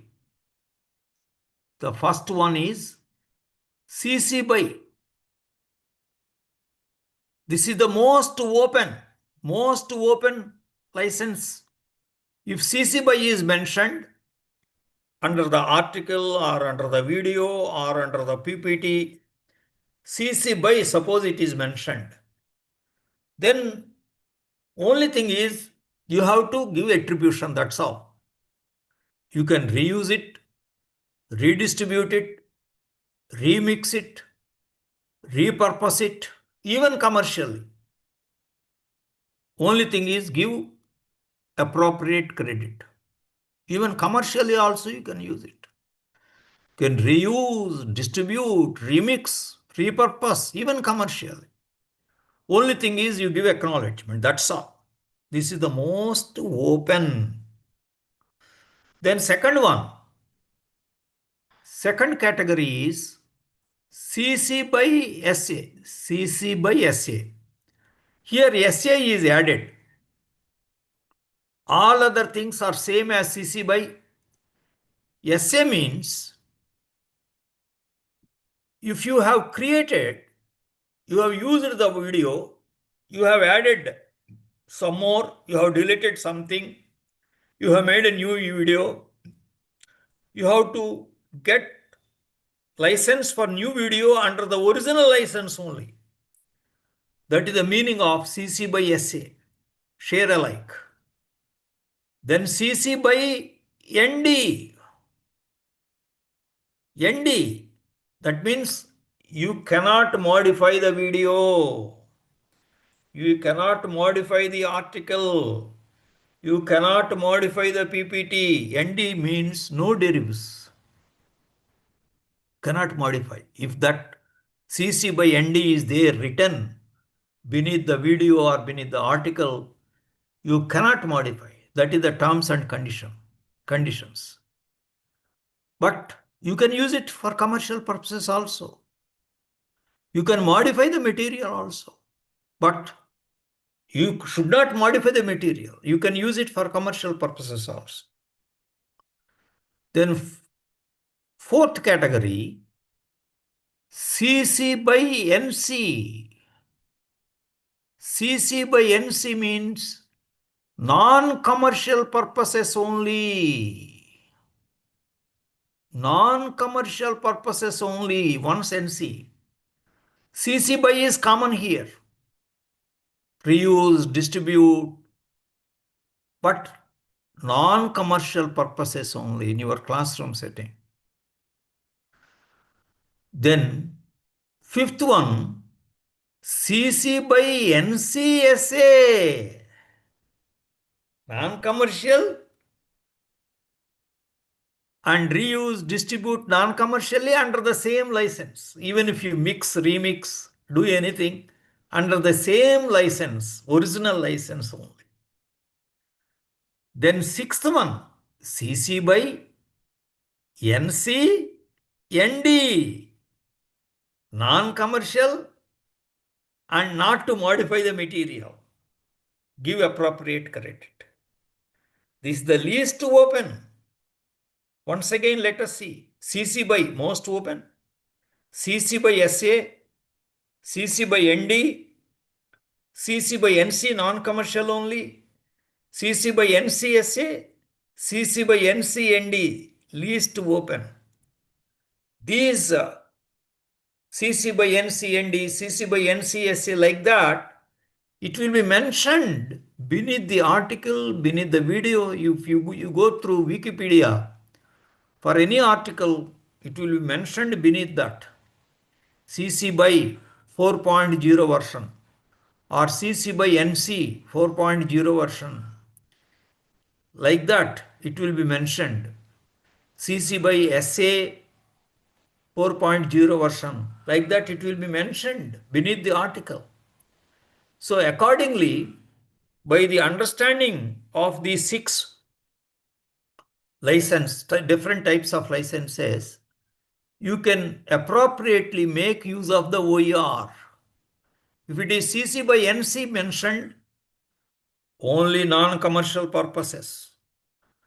If it is CC by, you can use it for commercial purposes also. You can use the content in your own words and publish a book. Under Copyright Act also you can publish. Anybody can make use even for commercial purposes, right? So it is always mentioned beneath the OER which kind of Creative Commons license. Accordingly, you have to make use of it. Searching OERs available under Creative Commons license. This is the website ccsearch.creativecommons.org. Just like in your Google website, if you want to search for any material, you will type the subject and ask the Google search engine to search. Similarly, ccsearch.creativecommons.org, right? This is the how you search the OERs available under Creative Commons licensing. This is a new Creative Commons search tool to find out the available free resources, OERs, for use in the development of your MOOCs content. You can get the available OERs along with the Creative Commons license. As per the CC license, you have to make use of that OER. Examples of OER licensed under Creative Commons license. Now I am giving you a few examples of different kinds. The first example is video as OER licensed under Creative Commons licensing. The title is An Introduction to Open Educational Resources by F.B. Elder, which is published on December 13, 2017. It is licensed under CC by 4.0 International License. 4.0 is the version. Don't bother about it. CC by is important there. CC by license. What are the terms and conditions for CC by? You have to give credit to the author. That's all. You can modify the video. You can use the modified video for commercial purposes also. You can use the same video for commercial purposes also. You can get the Creative Commons license of your own for the modified video. This is the most open license. So accordingly, these are the terms of based on CC by, these are the terms. All the courses, video lectures, assignments, etc. available under MIT Open Courseware, which I mentioned earlier, which was the first open courseware, first OER, are licensed under the Creative Commons license CC by NCSA, only non-commercial purposes. Even if you modify, you have to share alike. You have to modified video, modified lecture notes, whatever, you have to get license under the original license only. CC by NCSA, all these only for non-commercial purposes. For commercial purposes, you cannot use because the very purpose is lost. Only for non-commercial purposes. So this is an image.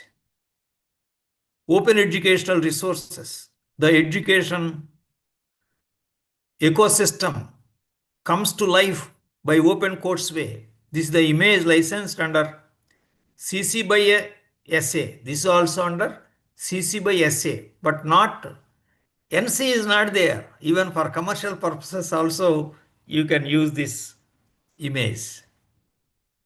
Then Flickr image, CC by ND.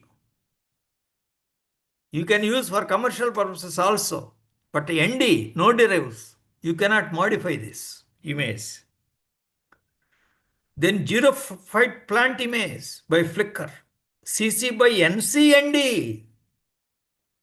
Another NC is added here only for non-commercial purposes. ND, you cannot modify the image. Right? CC by NCND, least open license Whereas CC by, this is the video, under the video, this is the most open. Right? CC by NC, SA, this is the second category. Third category. CC by SA, this is second category. CC by ND, this is the fourth category. CC by NCND, this is the least open. So depending upon the license mentioned, you have to understand the terms as I have explained in my PPT, and then make the best use of the OER. That is very, very important. Right? Once it is mentioned by NC, you cannot use it for commercial purposes. You cannot put this image in a book and publish it and get the money. No, it is not allowed. You cannot modify also, ND. You cannot modify. It should be as it is used for non-commercial purposes.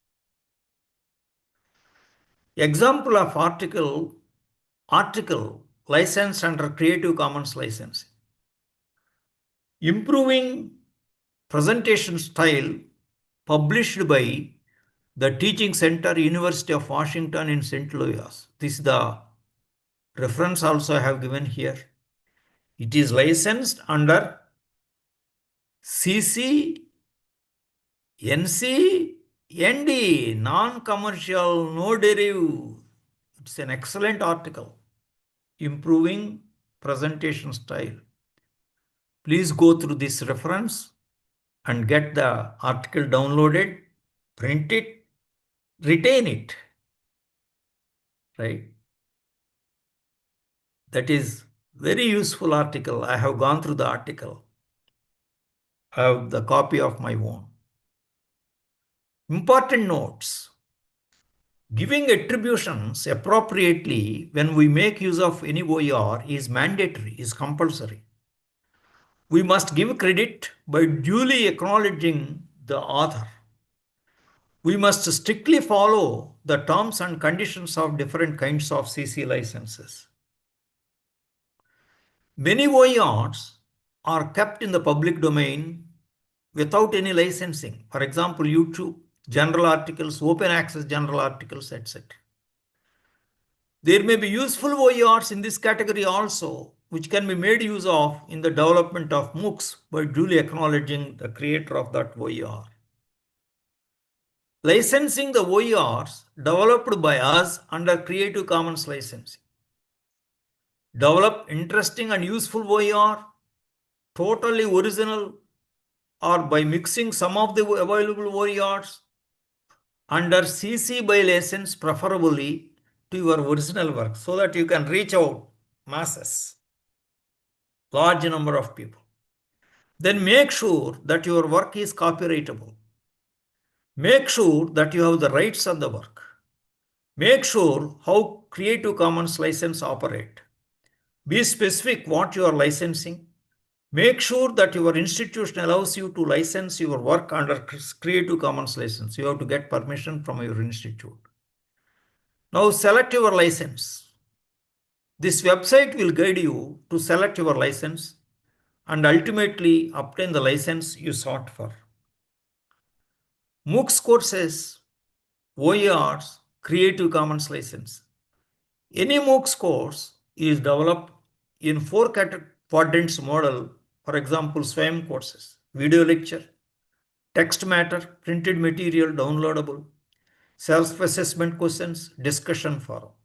In all the above, there is significant role of appropriate use of OERs. Selection of appropriate open educational resources. This is the key in development of MOOCs courses. Besides the creativity in story building on the subject, coherence, language, style, and learner-centric teaching, learning and assessment methods are very important. Making your own OERs for use by others. Here also a lot of command and depth in the subject knowledge, creativity and expertise in using a given learning management system and integrating ICT tools play vital role. List of open educational resources developed by me and published in YouTube. So many videos are developed by me. This is the list of, the channel name is Professor Space BV Space Appa Space Rao. Several 80 videos are developed and published in YouTube for the benefit of all the teachers. Most of the videos, 60 videos, are exclusively for teachers in higher education. These are all a few examples of the videos, right? Conclusion. About 80 videos are there in my channel. Whatever doubts you have, whether it is outcome-based education, formulation of course learning outcomes, whether it is learning outcomes-based assessment, whether it is rubrics, whether it is mapping of course outcomes with program outcomes, calculation of attainment of COs and POs, internal quality assurance cell and internal audit system for improving quality in higher education, outcome-based active learning strategies, Bloom's taxonomy of learning levels, part 1, part 2, part 3. Like that, whatever you think it is necessary in pedagogy, that is available in my channel for the benefit of teachers in higher education. Conclusion. OER are extremely useful in teaching and learning any course, whether in contact mode or in online mode. Learner-centric MOOCs are welcome at all levels of education. These promote learning at higher cognitive levels. Learner-centric MOOCs, which make the best use of OERs, are better than the courses in contact mode by poor teachers who demotivate the students and kill their interest in learning. OER, MOOCs, Creative Commons license continue to impact education system at all levels, and the future higher education will be a blend of MOOCs and contact courses. The direction is clear and must be welcome. Thank you very much. Now, question answer session. 6 minutes time is there. I have deliberately kept for question answer session. Any questions are welcome. Any clarifications, any reflections are welcome, sir.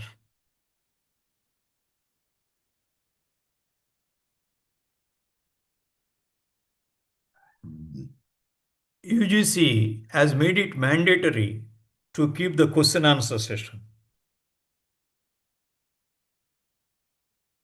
And I enjoy answering your questions or clarifications. Anything, sir.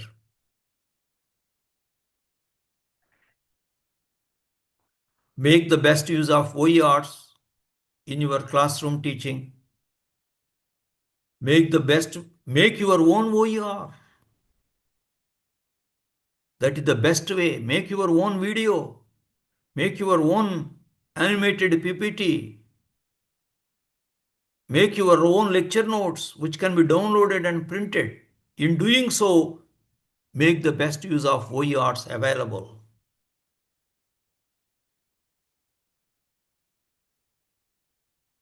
You can be the creator of OER.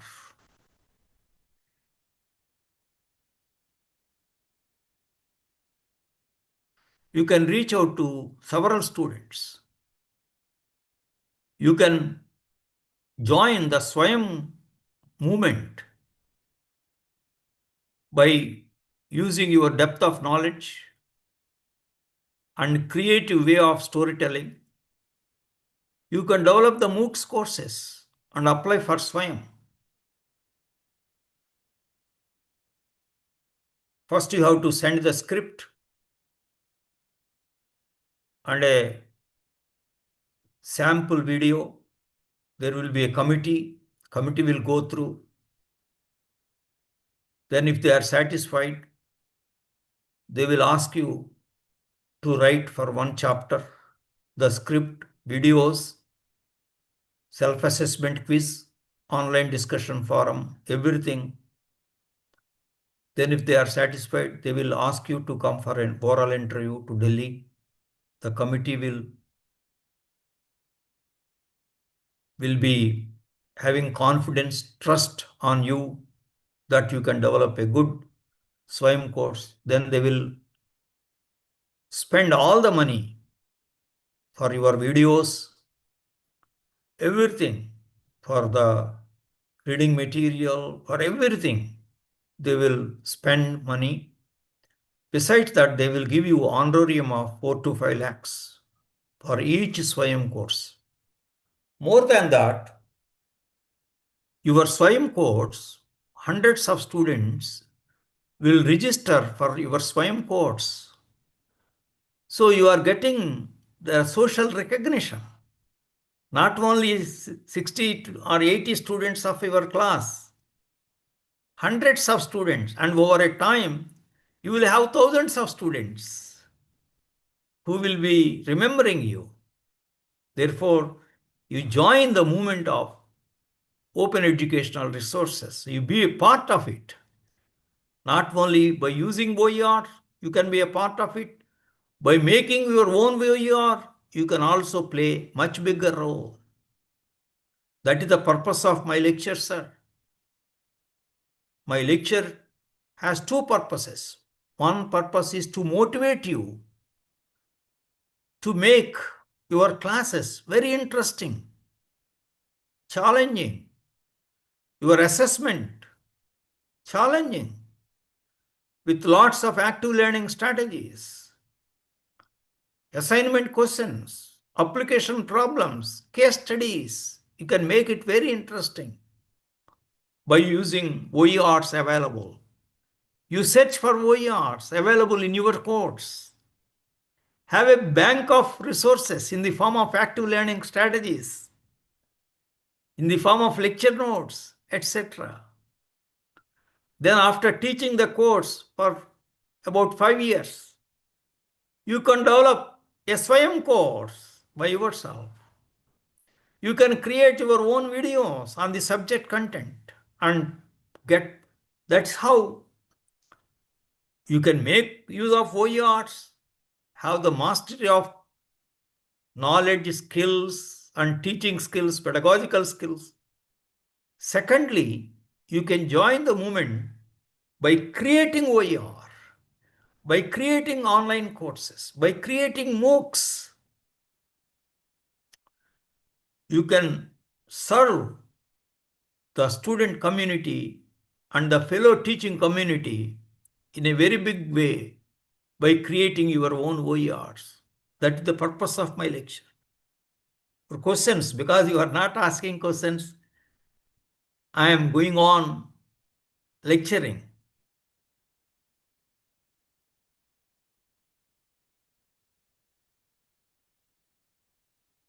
I shall share this PPT to Professor Muhammad Atiki for sharing with all of you. Read again and again. Join the movement of OER. That is my wish. I have already joined the movement of OER by publishing 80 videos. You can also join the movement of OER.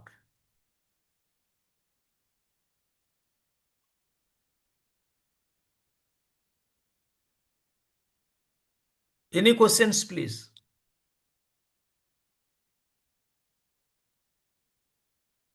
Vijay Lakshmi ji, any questions you have?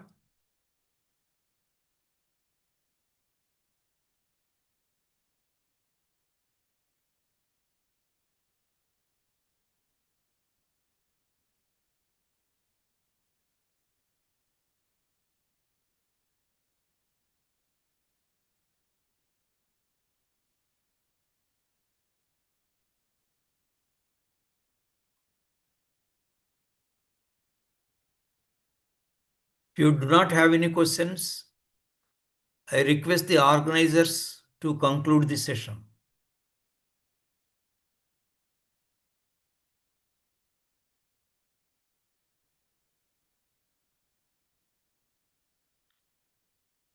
Anybody is here on behalf of the organizers?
Any more question, participant? Any questions from participants? No, sir.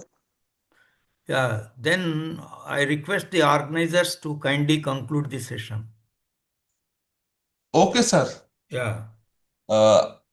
Sir, thank you for UGC HRDC. Yeah. So with your kind permission, I am leaving this session. Okay, sir? Okay, sir. Thank you. Yeah.